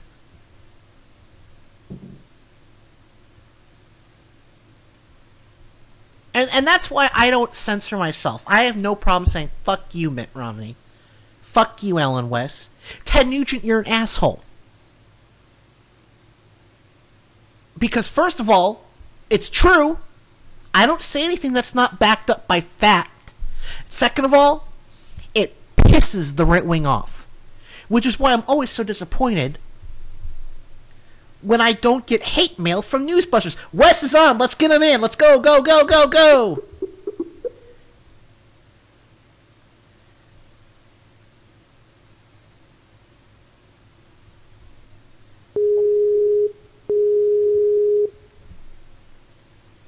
Hello, co-host, sir. Hello.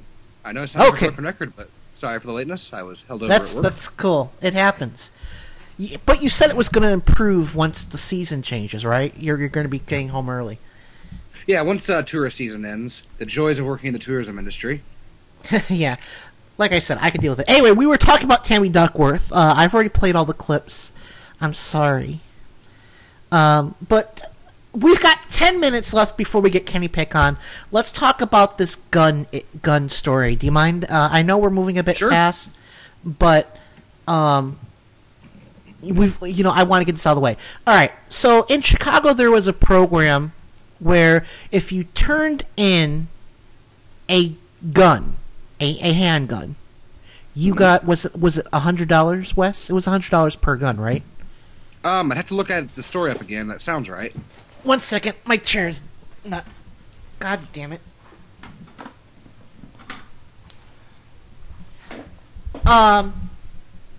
This group in Champaign. Let me get my show prep up. This group in Champaign decided it would be cute to defraud the good people of Chicago. Please tell me that story is here. Oh, shit, it's not in my packet. Was it in the packet I sent you? I am looking through that right now, actually. I think I forgot to put that in the packet. God damn it. Yeah, I don't see it, but it's All cool. right, we've been looking at this for 2 weeks. We know what to do. Yeah. The guy goes on the internet and brags.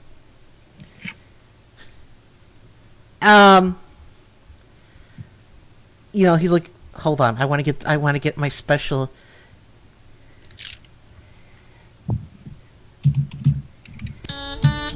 We sure showed them dumbass liberals, didn't we?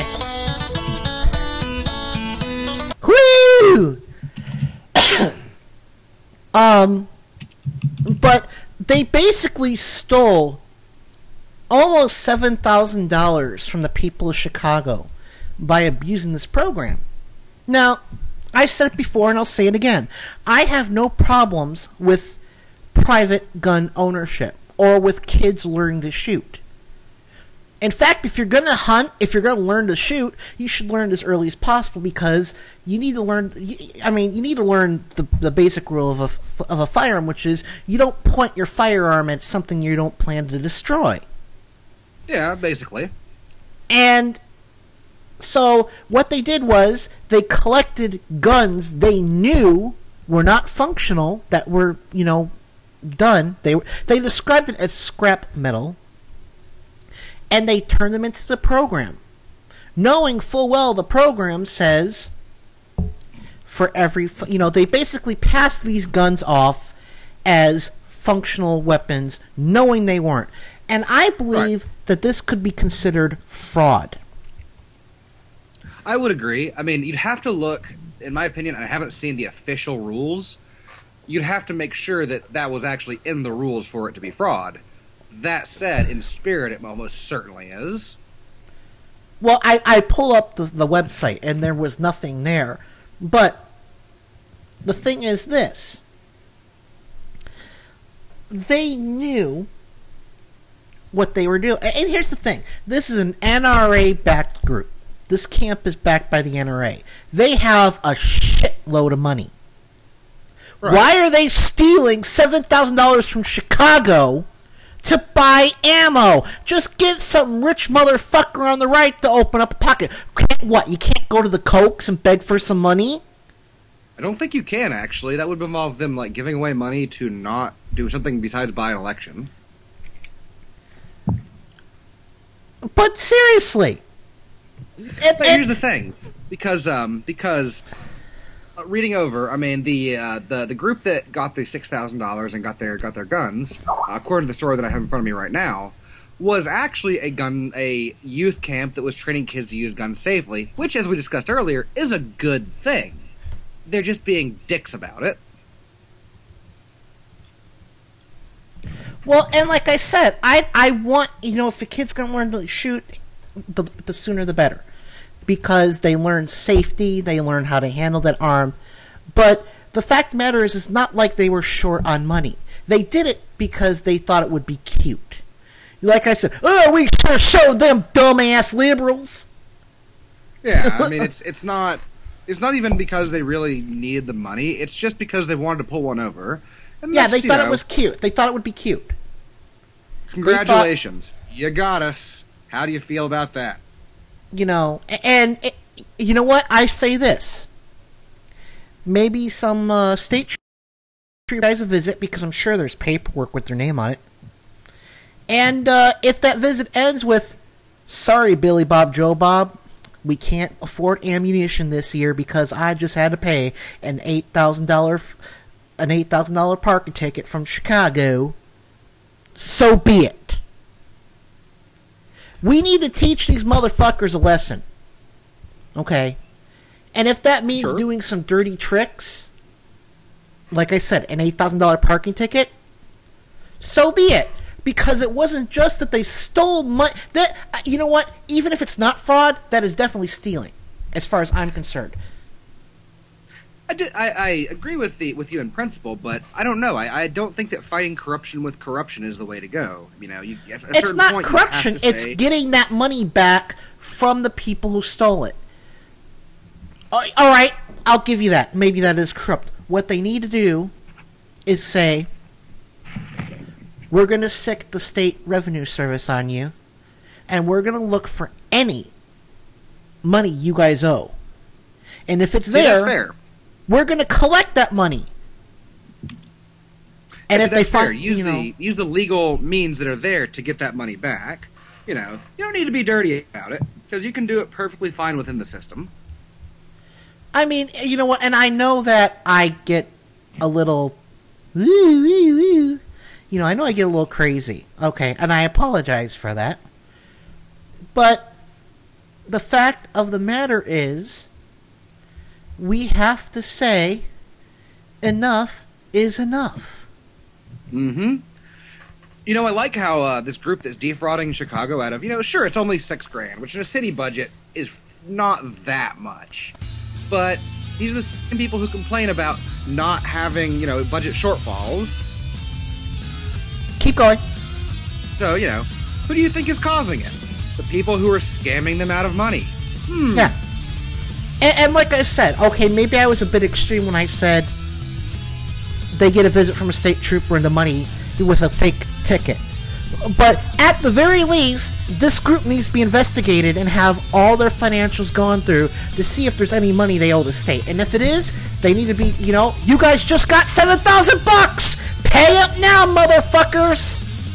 Yep, because if you want to play lawyer, we can go play by the rules too. Yeah.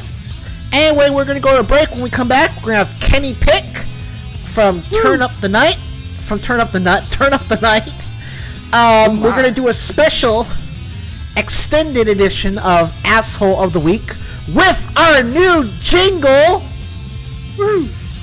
And then we're going to have the ladies from Alien Adoptables over on DeviantArt on to talk about their charity fundraiser. It's going to be a doozy. We'll be back in a little bit. Ladies? Yes. You know two of them. You've talked to Okay, cut the music, please. You've talked to Toby and Nikki before, haven't you? Not that I'm aware of. Misty? Yeah, okay.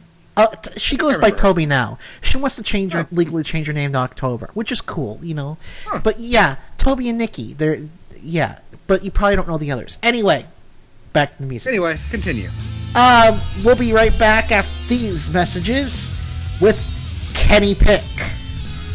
So stay with us. Let's share the milk of human kindness. You're listening to Adam Hebert on Mic Check Radio.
Come experience the next generation of progressive voices. Weekday nights on Nicole Sandler's primetime lineup at RadioOrNot.com. Liberate yourself with filter-free radio, hosted by Jacob Dean every Monday night. It's just the system is broken. Bring it down. Bring it all down, right? On Wednesday nights, take a sharp progressive turn and join Talking Left with Danielle and Shano. All those Republicans are anti-capitalist. All of a sudden, well, no, they're just anti-Romney. Exactly. And it's interesting to watch the three-legged stool splinter. Then let it all hang out both Tuesday and Friday nights on Turn Up the Night with Kenny Pick. You love the Constitution so much, but you hate the government, but you love the corporations. Where does that come from? Tune in to the Primetime Radio or Not lineup weekday nights at the Ustream home of Nicole Sandler, radioornot.com. I'm sorry, I just find the whole thing so ironic and so mind-bending, it's just ridiculous. You never know who or what you'll hear when you listen to the Nicole Sandler Show at radioornot.com. Alan Grayson, you're the best. We love you. We need you back in Congress, and I'm here to do whatever I can to make that happen in my own little way. Thanks. I enjoyed the time with you personally. I wish that the listeners could get to know you the way that I know you and understand that you're the same person off the air as you are on the air. It's not some kind of shtick. You really do care greatly about all the important things in life, and you understand that sometimes people just need a helping hand. Yeah.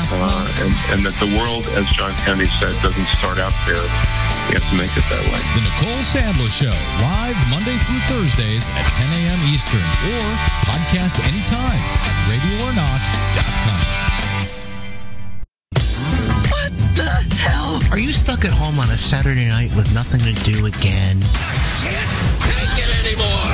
Then join me, my co-hosts, and my guests every Saturday evening for Mic Check Radio with Adam Hebert. Okay. Together we'll discuss the big news of the week from entertainment and politics, talk about the issues that are on your mind, and hey, we'll even talk about general stupidity and jackassery from the American right. You stupid jackass! So join me every Saturday evening, 6 to 9 p.m. Central at my Ustream home, Mic Check Radio. Come on in, it'll be loads of fun. Gee, I sure hope there's a happy ending.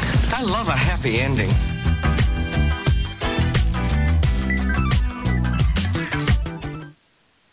Have you checked your mic? If you haven't, somebody else has. That's Adam Hebert on Mic Check Radio. Fuck yeah!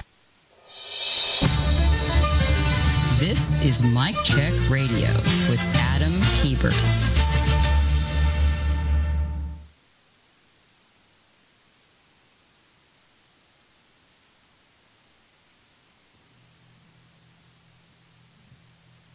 There we go! You would think, what the hell? Let's try it. Aha. Kenny's not listed as being online, but...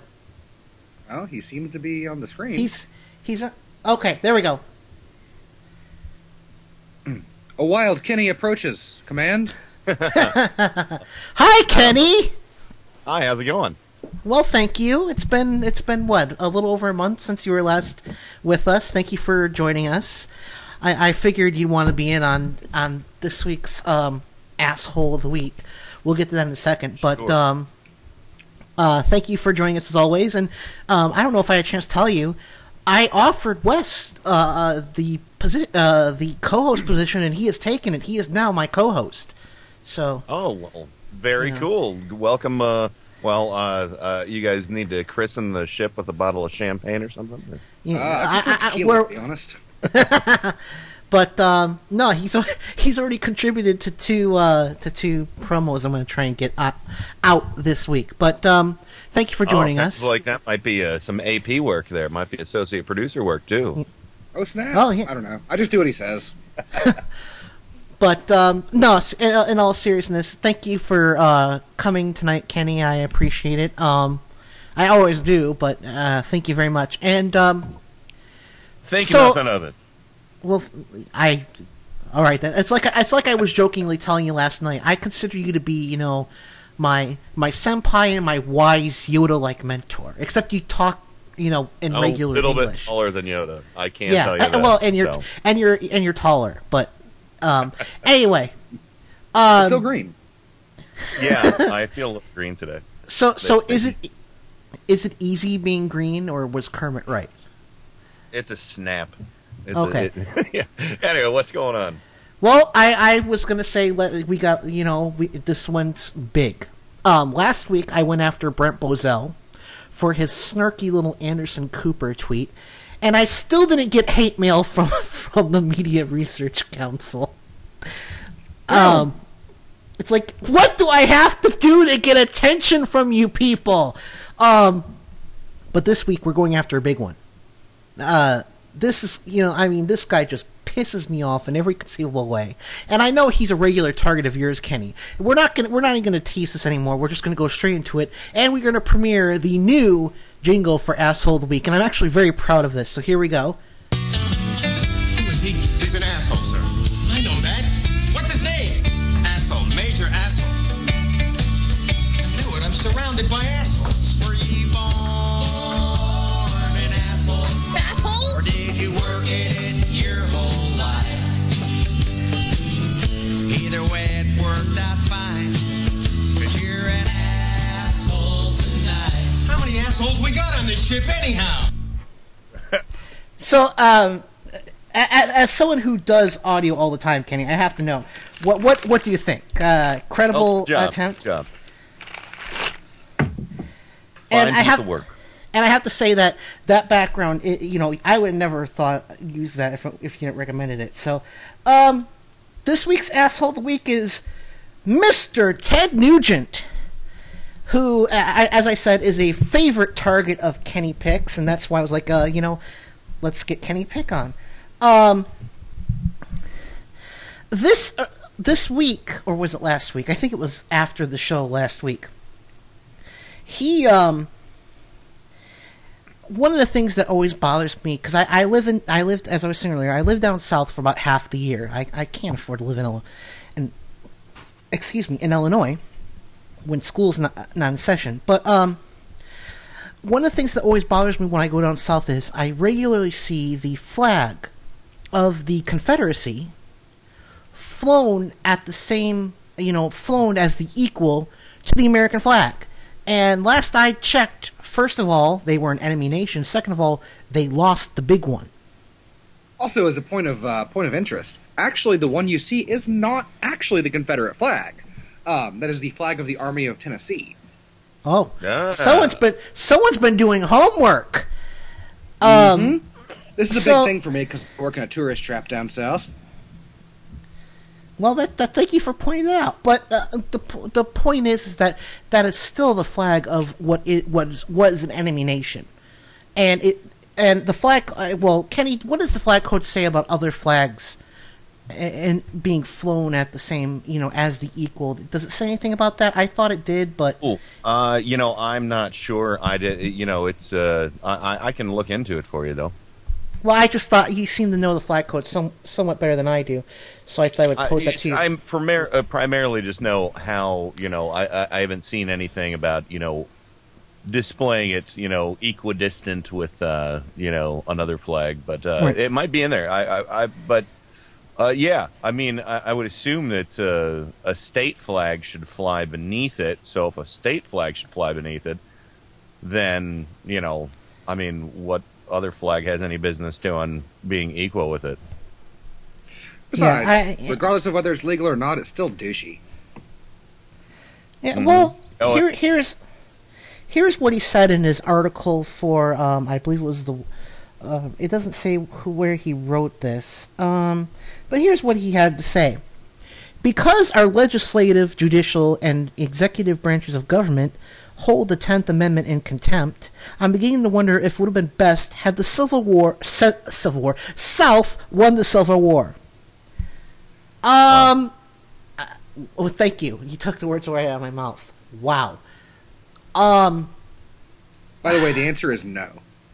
Well, obviously, but you dumb bastard! First of all, I'm shocked because he can actually write. That shocks me. And I'm shocked he actually realizes the South lost.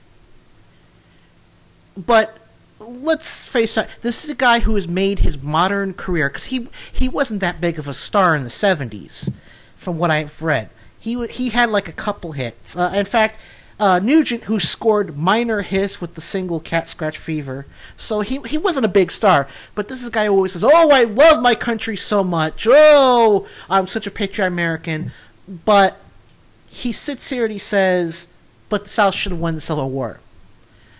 And that's just the tip of the asshole berg on this guy. We've got, it's courtesy of Kenny Pick, we have audio up the wazoo because I mean this guy is a freak in my personal opinion. I could respect his stance on guns. Okay, I could respect him as a hunter.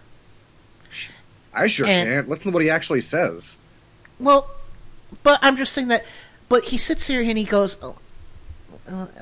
He says stuff like this. This is from the NRA conference earlier this year, where he talks about his strategy for beating us evil liberals. Here we go. Being at the NRA event, God bless you, good indicator. But if you can't go home and get everybody in your lives to clean house in this vile, evil, America-hating administration, I don't even know what you're made out of.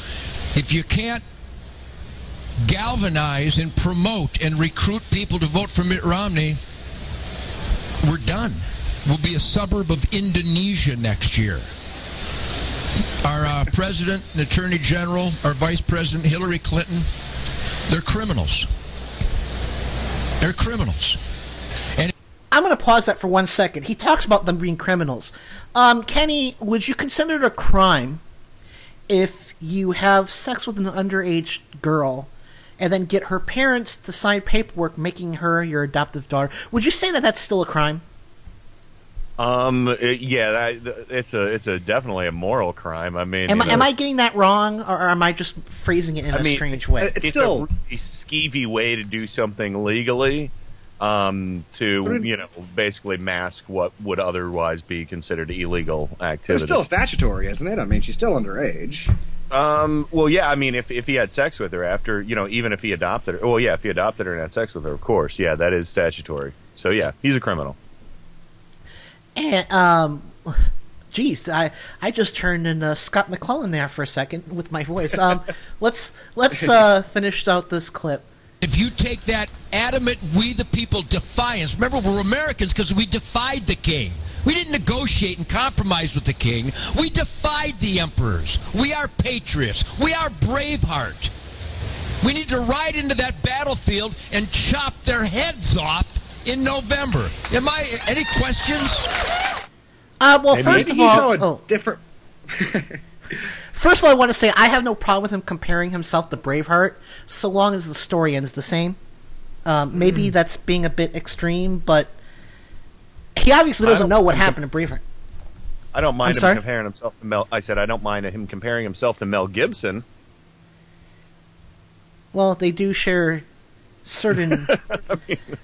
Well, Mel Gibson's certainly more American than Braveheart. Last I checked, he was Scottish. I thought Mel Gibson was Australian. I think he's a. I think he's a citizen now. I'm not sure.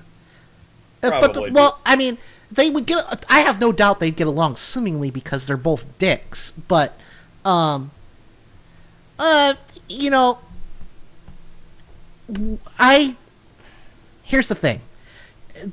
I don't care if he doesn't like Barack Obama. I don't. Everyone's entitled to their own opinion. That's cool. But he calls the administration criminals when they're not. And his strategy for dealing with Democrats, the people who disagree with him politically, is to chop their heads off. And I don't know about you guys. And I don't know about you guys, but I'm attached to my head. I like my head where it's at. Yeah. It's no not important organs in there. It's not like it's the best looking head in the world, but it's mine. But here's the thing. I'm tired of this violence. I thought we went to war in the Middle East, Afghanistan. Remember, we supposedly went there and to Iraq to bring freedom and end honor killings and beheadings, Ted. And he talks about, let's chop their heads off. It's not like they're human beings. They're just people who disagree with me. Yeah, it's funny how violence suddenly becomes much more okay when it serves your ends. Yeah. If it had been a liberal who said what he said, who talked about going into battle and chopping off the heads of conservatives. Newsbusters and Limbaugh and Beck and the right-wing noise machine would have been all over that like dumb on George W. Bush. Oh, without a doubt. Sure. And it's a double standard. If I say something like I said, if I were to say, I don't care if he compares, like I said earlier, I don't care if he compares himself to Braveheart as long as the story ends the same, that would get me pilloried in the mainstream media. Hey, that gives me a great idea. You referenced earlier how you never got called out by any of these guys. Let's take all the Republicans and chop their heads off. Guys, get that sample. Get it out there. Let's get them mad at us. I asked a Republican friend of mine, I said, and it's not Armin Kenny, just so you know, I said, will you please report me to Newsbusters for calling Brent Bozell an asshole? Because I don't know. I think that could be a good strategy. Just send a clip to the Blaze. They'll run it. So, but I want that perfect hate letter, the one where that I'm a homosexual and I'm evil and I'm going to hell and I'm smarter than you and horribly misspelled with terrible grammar. And I That's all I want. I would print that off and get it laminated and framed. That's all I want. Am I asking for too much? Am I? People off more. It's rough, with smaller audiences. It really is, because I throw my email out there all the time, and I don't get any hate, stuff. So well, that could change. You never know. It could. You never know down the road. So I'm going to send you some hate mail. Oh, and I do have an answer to your query from earlier. In section 175, article of position and manner of display in the U.S. Flag Code, section C, no other flag or pennant should be placed above or on the same level to the right of the United States, or the flag of the United States of America, except during church services conducted by naval chaplains at sea, when the church pennant may be flown above the flag during church services for the personnel of the Navy. No person shall display the flag of the United States or any other national or any other, the United Nations flag, rather, or any other national or international flag equal, above, or in a position of superior prominence or honor to it, blah, blah, blah. So on and so forth, yeah. So, and again, the flag code isn't a law. It is a recommendation, and basically if you follow the code, then, you're honoring the flag of the United States properly. Right. So, yeah. It's basically telling you how to properly respect and care for the flag. But the bottom line is, if he's such a patriotic American, why doesn't he know this? If the South loves America so much, as they repeatedly claim they do, why are they always flying the flag of an enemy country? And that's what the Confederacy was. I don't care about this cousin versus cousin, brother versus... The fact of the matter is they said, screw you, America, we're doing our own thing. And then they bombed Fort Sumter. That made them our enemy. Yeah. And the basic fact, the most simple fact is, since when does the losing side get to fly their flag? They don't. Yeah, exactly. Yeah. When's the last time you saw, in honor of Bastille Day yesterday, when's the last time you saw the flag of the old French Empire? Yeah. So, I'm sure Marie Antoinette would have some interesting thoughts about that, Wes. Could you imagine if the uproar, if say a state house somewhere in Germany or a courthouse or something decided to fly the Nazi flag, parallel to the proper German flag? I think actually in Germany that would be illegal. Yeah. Yeah. I'm not saying it should be legal to fly the... you want to make an asshole yourself, that's cool. I don't care. It gives me material, so please keep on doing it. But it bothers me when they say... They talk about how patriotic they are. And we did this last week. I played a bit from Al Franken's book, Lies and Lying Lies, that tell them. And it was, he's basically saying, liberals love America like an adult. Conservatives love America like a child. And I love that because that is the perfect metaphor. Mm-hmm. Mhm. And I they agree. talk about how uber patriotic they are and how liberals hate this country. Well, I would still never fly the Confederate flag as the equal. I would never fly the Confederate flag anyway. But anyway, we're approaching the break, but I want to get in this one. This is pretty much, I'm sure everyone has heard this before. This is the infamous threat that got Mr. Nugent a visit from our Secret Service. Take a listen. If Barack Obama becomes the president in November again, I will either be dead or in jail by this time next year. Why are you laughing? You think that's funny? Actually, I do. If this happened, I'd be laughing. My favorite part of that is that little pause before he says, again. Yeah. Yeah. I mean, okay, first of all, he clearly has an overinflated sense of self because he thinks he's actually on President Obama's radar. But, look, Ted, let's be honest here, and I know he's not listening, but I'd like to address him just like I addressed Caden Calgar on our second show. Ted, no one cares. You are a has-been. You are clearly not well in the head. And if you end up dead, it's probably because of all those years of hedonistic life you led. Okay, this is how... It must be inordinately taxing to be such a boob. Basically, Kenny, I now have an entire cart just devoted to insults. Good. I just, why does... And again, we're getting to the bottom of the half hour, and we'll be having the ladies from Alien Adoptables on. But why do you think people take this guy so seriously, Kenny? Do you have any thoughts about that? Why? And Wes, if you have anything, chime in too. But I mean, why do people even on the right listen to this asshole? Well, I mean, the easy answer for that is the only people who truly pay attention to him are the pig ignorant, racist, gun toting, Bible thumping, nasties on the right that are, essentially the rural base of the right wing, establishment. But the actual, higher echelon in the right, they could care less. The only reason they like him is because he'll play one of his stupid songs at one of their rallies for, a discounted fee, and it'll get, again, said pig ignorant, creepy crawlers, riled up. Oh yeah, that's dead on. And it's worth noting that there's really two parts of the right. There's the stupid, ignorant, gun-toting racists who love him because he's the one who can come out and not quite say the N-word, but basically do it and get away with it. And then there's the people on top who love him because he's a useful tool to get those people on their side. Yep. Yeah, I mean, I think...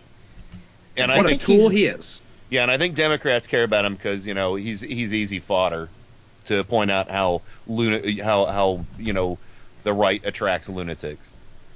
Yeah, I will, and look, I mean, I might have, like I said, I can respect his, he likes guns. I think it's because he has a small penis.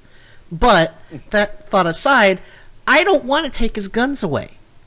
I don't like it when he sits here and he talks about chopping my head off because I don't agree with him politically.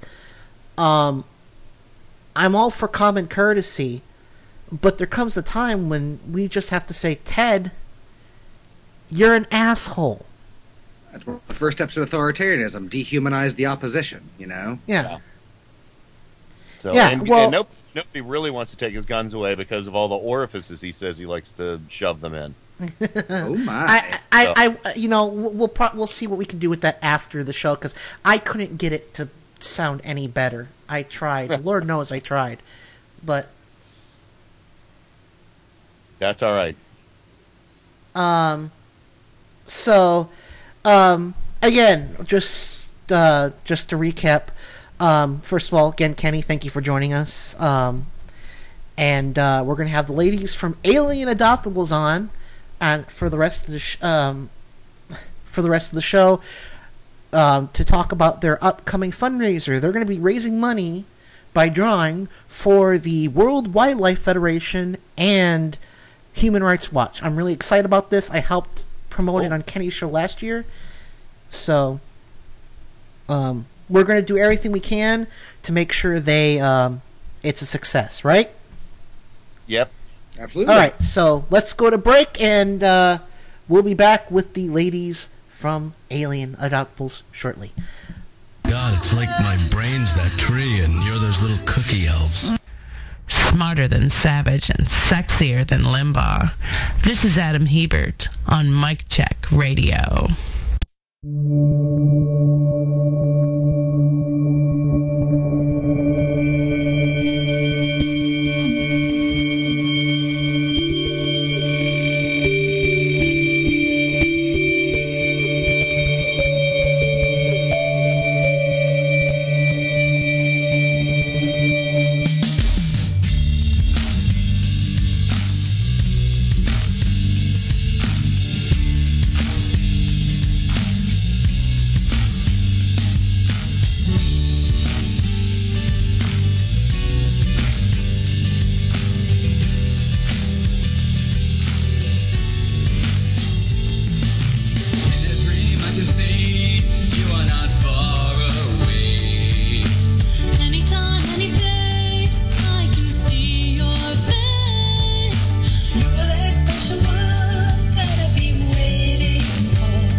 issues that affect the 99% and what drives the Occupy movement. Live on Fridays from 2 to 3:30 p.m. Eastern at blogtalkradio.com/99-report. Podcasts available on the blog, the99report.blogspot.com. And be sure to follow Allie and The 99 Report at Watergate Summer on Twitter. The 99 Report with Allie McNeil, a voice for the majority. Well, just who do you think you are, honey? Adam Hebert. Or something? Yes. Well, I'm sorry, sir, but what did you say? Oh, photons. You are? Adam Hebert. Yeah, but don't shout or they'll all want one. These? Adam Hebert. No, just a. Adam Hebert. Didn't you hear I come in 6 packs?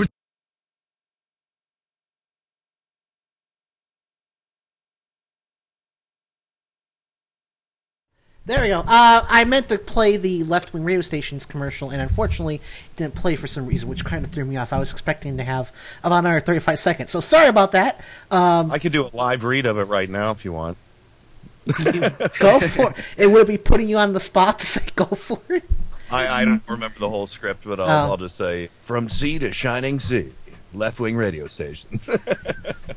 So. And of course, that is Kenny Pick, who was very generous enough to arrange for some talent and do some reads for this program. So thank you very much, Kenny. As you could tell, I do use a lot of what you got me. So I like being a voice whore. Hey, it's quality material. Thank you. Thank you. You have a great radio voice. I wish I could some of I'm not that gonna lie, talent would hearing rub you on off the radio on. gives me a little bit of a Woody. No, see, then I'm a good voice whore. That's good. Okay, let's get the ladies from Alien Adoptables on, shall we? Yes, ladies, put that Woody to use. Oh, I'm sorry. Jess, hello. Hey. Hello. Hello. Jess is not showing up as online. Is that a problem on my end or on hers? She's on here. I'll yank her in. Sorry. Yeah, if you could add her, I'd appreciate it. Anyway, the ladies from Alien Adoptables over at DeviantArt are here today to talk about their second annual, right? This is number 2? Or That did is you do one correct. before that? Okay, second annual charity fundraiser to benefit the World Wildlife Federation and Human Rights Watch. And I'm very happy to be able to have them and help because I have no drawing talent. I'm at best a mediocre writer. I've got a platform and a big mouth, so this is how I can help. So, welcome aboard. Any luck, Tenor, or should we just proceed? She's not coming up on mine. I'm looking right at her. Huh. Well, okay. Well, as I said, you guys are from a DeviantArt group, Alien Adoptables. Why don't you real quickly explain that to my audience? Because they probably don't know. So, why don't you just give us a brief explanation, if you don't mind? Well, DeviantArt is an art group. Also supplies writing and whatnot, whatever you decide to use it for. Our group itself, Alien Adoptables, is a immersive creative writing group that encourages people to better themselves through writing, art, and interaction with each other. By doing collaborative art, writing, pretty much anything you want, we can help you supply it. And we offer a pre-built universe and species, and what you get to do is that you can take a character created from one of our generated species and pretty much just live, interact, and whatnot within this universe. Very cool. So it's a creative writing / role playing / art / whatever, the slashes keep on going group. And It's sort of like a giant MMO with less emphasis on killing things and more emphasis on actually writing and developing your character. Yes. And full disclosure, I am a part of this group, although I'm not as active as I should be because I'm school stuff. But last year I was on Kenny Pick's show. Oh, and by the way, ladies, Kenny, would you please say hi? Well, hello. It's a pleasure to meet both of you. Pleasure to hear you again. I was on Kenny Pick's show last year to help promote this because I said, I went to Kenny and I said, my friends are doing this. I think it's really important, it's really good, and I'd like to help them get other people So I said, would you please mention this on the show? And Kenny was like, why don't you just come on for a second? I was like, okay. Because I wasn't expecting that. So, I just added Jess to the... I'm sorry? Oh, hello? Yeah, I just got Jess. Is she? I don't see anyone else showing up, but we'll fix it in post, as they would say on Stephanie Miller. We'll do it live.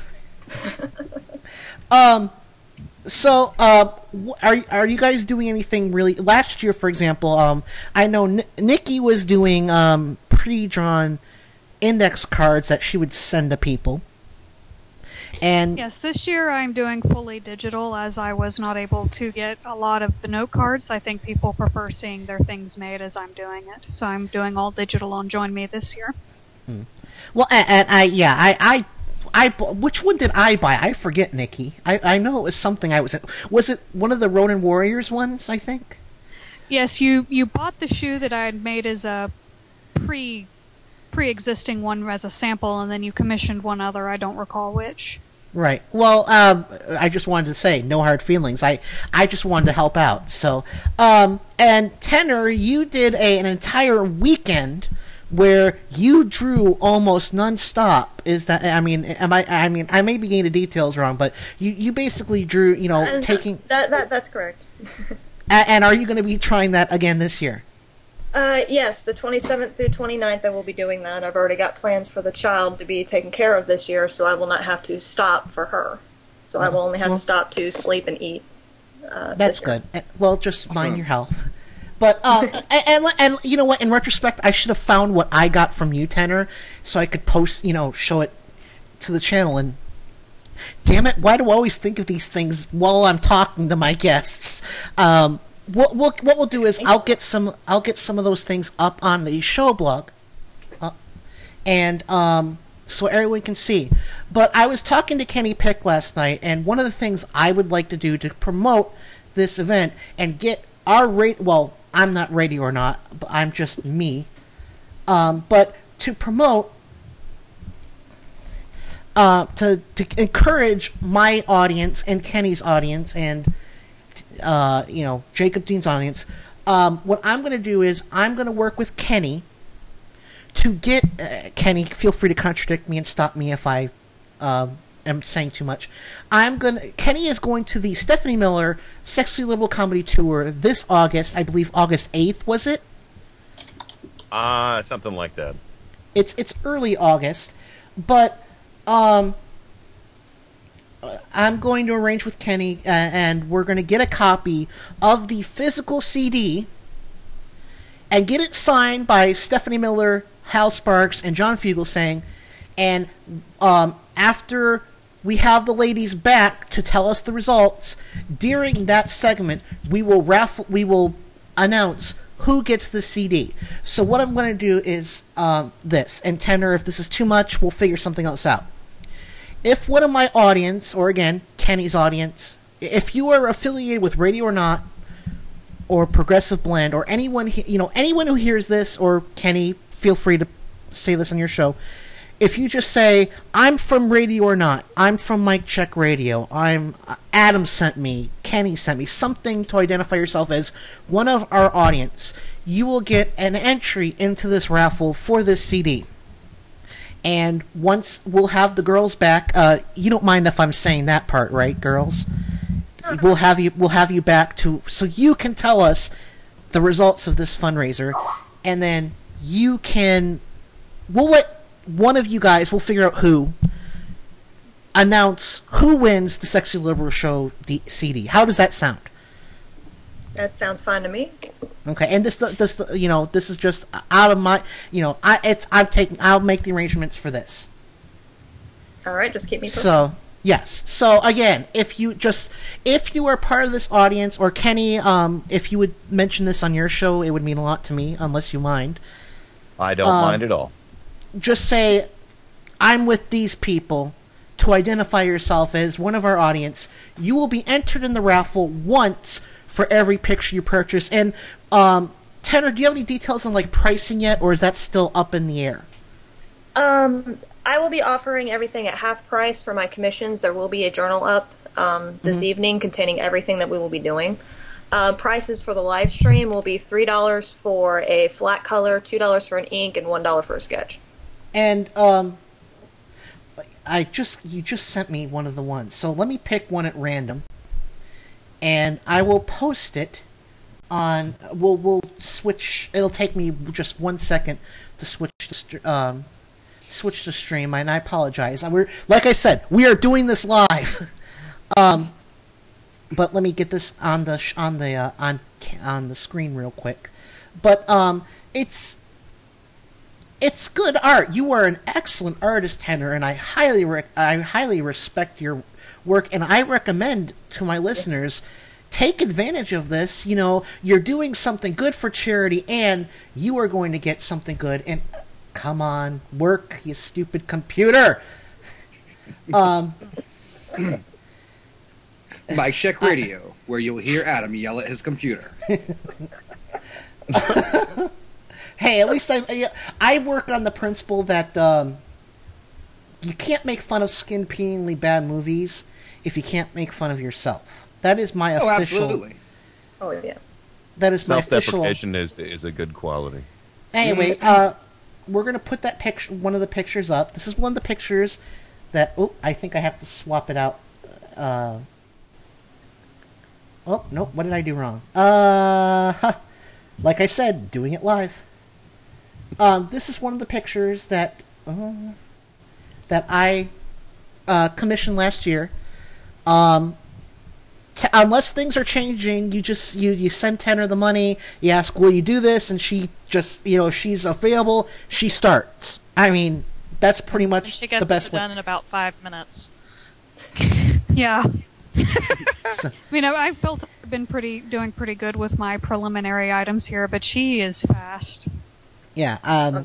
So, and as you guys can see, again, well, the channel can see. I think again, it's a nice picture. I love it. I was showing one of my teachers this after I got it last year. So, please, if you like what you see, please consider going.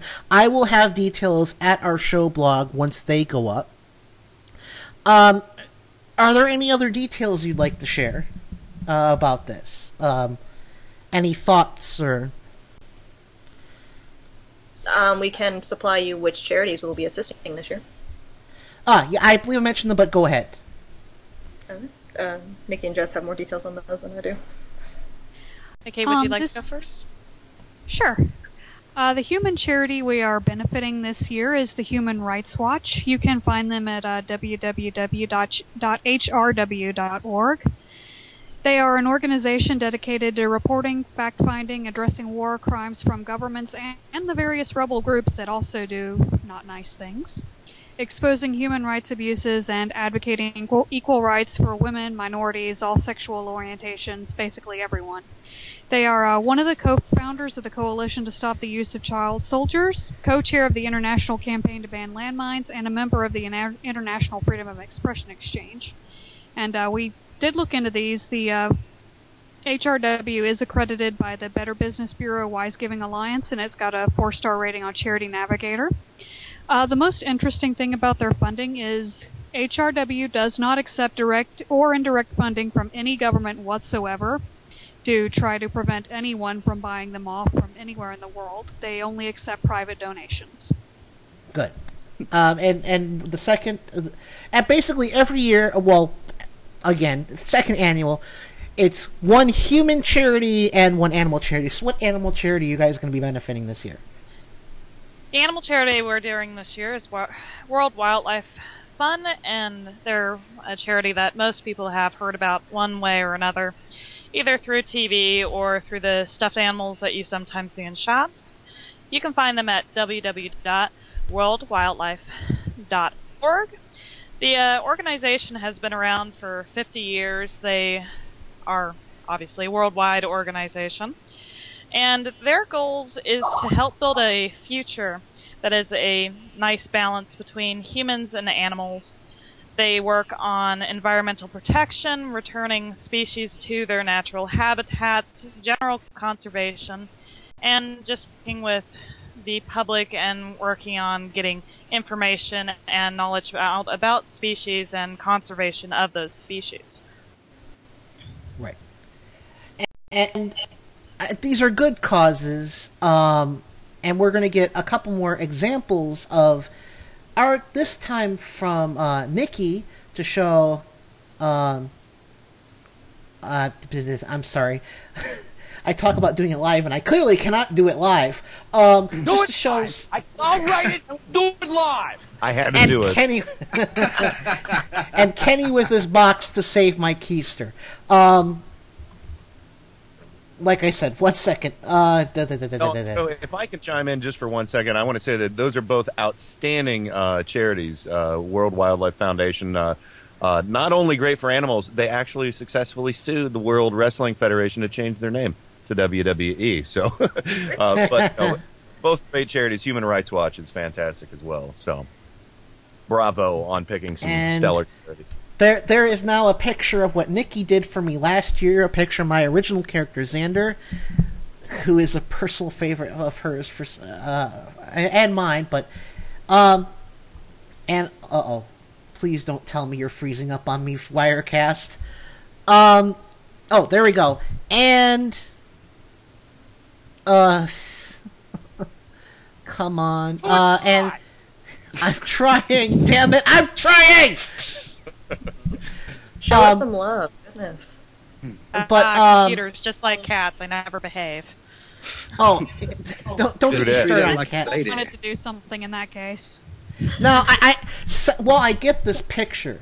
I just want to point out that Kenny is a big cat person, and one of his cats is named Cthulhu. So. Yes, Cthulhu. So yeah. And he is an evil bastard too. There we go. Yeah. He's anyway. an old one. He's an old one too, but he's not great. So.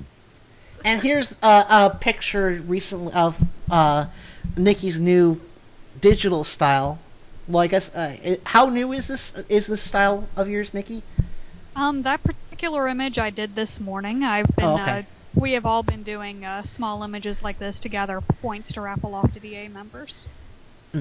And Kenny, last year you said you'd be opening to putting in some stuff. Are you? Does that interest still stand?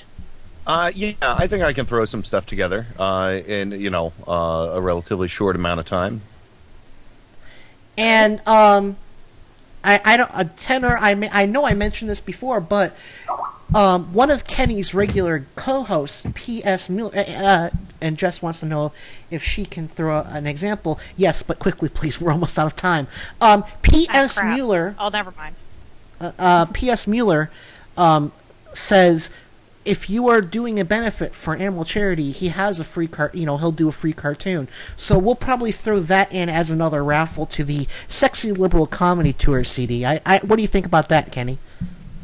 I think that's terrific, and of course, P.S. Mueller, everybody should check out his website, psmueller.com, and he's also been published in stellar publications such as The New Yorker, and is a regular contributor to the Funny Times. So yes, and he does the darn it, Howdy Land News Bullet, formerly News from the Great Redepression, and he does a perfect newscast voice, I have to say. But anyway, we'll get that taken care of. We're almost out of time. I hate to rush things, but time for parting shots. Since Tenor, what do you got for us? Final thoughts, please. I really don't have any. I apologize. I'm not trying to put you on. I'm not good at farewells. I suck at them. I'm not trying to put you on the spot. I love you all. How's that? That's good enough. Just wait Jess. like the Queen. Jess, what about you? Any that? Well. I'd just like to thank you very much for having us on the show. It was a phenomenal help last year. I'm sure it will be this year. Last year we raised over $500 for charity, and I think working together we'll be able to do it again. You know what? I'm feeling good. Nikki, parting shot. Again, thank you for having us. And, No problem. Come, watch, buy things. Screw 500. Let's see if we can break 800 or 1,000 this year. It's our second year. We're less far from the holidays, which was a small error last year. So let's see what we can do with it. Yeah, let's bust some heads financially. Kenny, you're the guest. Parting shot, please. Well, I think I might have to go see if I can buy a new logo for Turn Up the Night from this auction, and yeah, I'm looking forward to Oh darn it! I should have found that out, because that was actually a gift to Kenny. I went to Tenor. I said I want to buy a picture, and I got all the pictures together. I said, "Can you draw the?" I don't give. I'm not the sort of person who gives, and Tenor can attest this. I don't give strict instructions. I just gave her pictures, said they work on Turn Up the Night, what can you do? And she drew. I was like, that's perfect. And that was I'm sorry. We'll get that up on the blog too. Wes, parting shots. I want to personally thank all three of you ladies for giving us a good option to give to charity but still be misanthropic. Just to put that comment in perspective, this is the guy who last week I was talking about road rage, because we're mostly political talk here, and I deliberately scheduled this so there is no more political talk. This was your segment, but we were talking about John Roberts, and I coined the term road rage for the reaction to the Supreme Court decision, and he just goes out and says, that would be a great name for a Supreme Court porno. So... Okay, I got it, dude. You have Olivia Munn as Sonia Sotomayor. You have for Ruth Bader Ginsburg. I'm thinking maybe like oh damn, I had one. Shit, what's her name? My porn star knowledge is failing me. I'm sorry. That's okay. Wes, we should get moving. We're running out of time. Kenny, what do you got coming up on Tuesday, or do you not know yet? Macaroni, the esteemed rapper of Turn Up the Night, will be on the show. So he's got a big event coming up in California. And I believe he'll be performing live at the Los Angeles Sexy Liberal Comedy Tour show. So, there are tickets. So if you are listening to this, probably not, and you are in the LA area, get them now. And, of course, there are other friends of this program. Jacob Dean on Filter Free Radio every Monday, 6 to 8 p.m. Central. Kenny Pick's show, of course, Turn Up the Night with Kenny Pick and many other talented people. Every Tuesday and Friday, 6 to 9 p.m. Central. I'm doing this from memory. So, Talking Left is still on hiatus, although rumor has it they may be coming back this week. I don't know. That's just a rumor. And then, of course, there's the Nicole Sandler Show, Monday through Thursday, 9 a.m. to 11 a.m., Monday through Thursday. And all these shows are at radioornot.com. And then there's the Shannon Files Thursday night, 9 to 10 Central, Kenny? Are they only 1 hour, or are they 2? I'm not sure. I think they kind of run into overtime on their show is what they do. So it just depends. And, of course, I'm sure I'm missing someone, the 99 Report on Fridays. Don't worry, you'll get it next time. Write yourself a list. Yeah, I have a cheat sheet. I just don't have it right now. Anyway, remember, ladies, after I close out, don't leave. We'll do some post-show planning. But thank you to all my listeners. Oh, chat room shout-outs, real quick, because I think we have a small audience. We have Kenny Pick, of course. Thank you very much, Kenny. Rev52, Rev, thank you for coming. Victor Rocco, one of our dedicated listeners, and I'm pretty sure Paul Green is there, if not physically, in spirit. Thank you all very much. It is because of you that I am here. Anyway, we're going to close out the program. Everyone have a great week. We will be back next week with, who knows what. I don't know. I need to work on my planning part. But anyway, everyone have a wonderful week. We will see you next Saturday on the next edition of Mic Check Radio. Peace. Uh-oh. Time for going to bed. What did I do wrong? I messed it up. Goodbye, my friends. Goodbye. I can't. It's not playing my thing. Everything is wrong. What are we gonna do? You live in peace. Goodbye, all. What the hell, man? I had it set up to where when I transitioned to. It's right there. What the hell? Push the button, Frank. Do it long. Let's try this. Okay, here we go. Visitors, Is it playing? for your attendance. Yeah. Oh, crud. Alright, I think I have to do this on the server side. Well, let me shut this off first. I gotta do the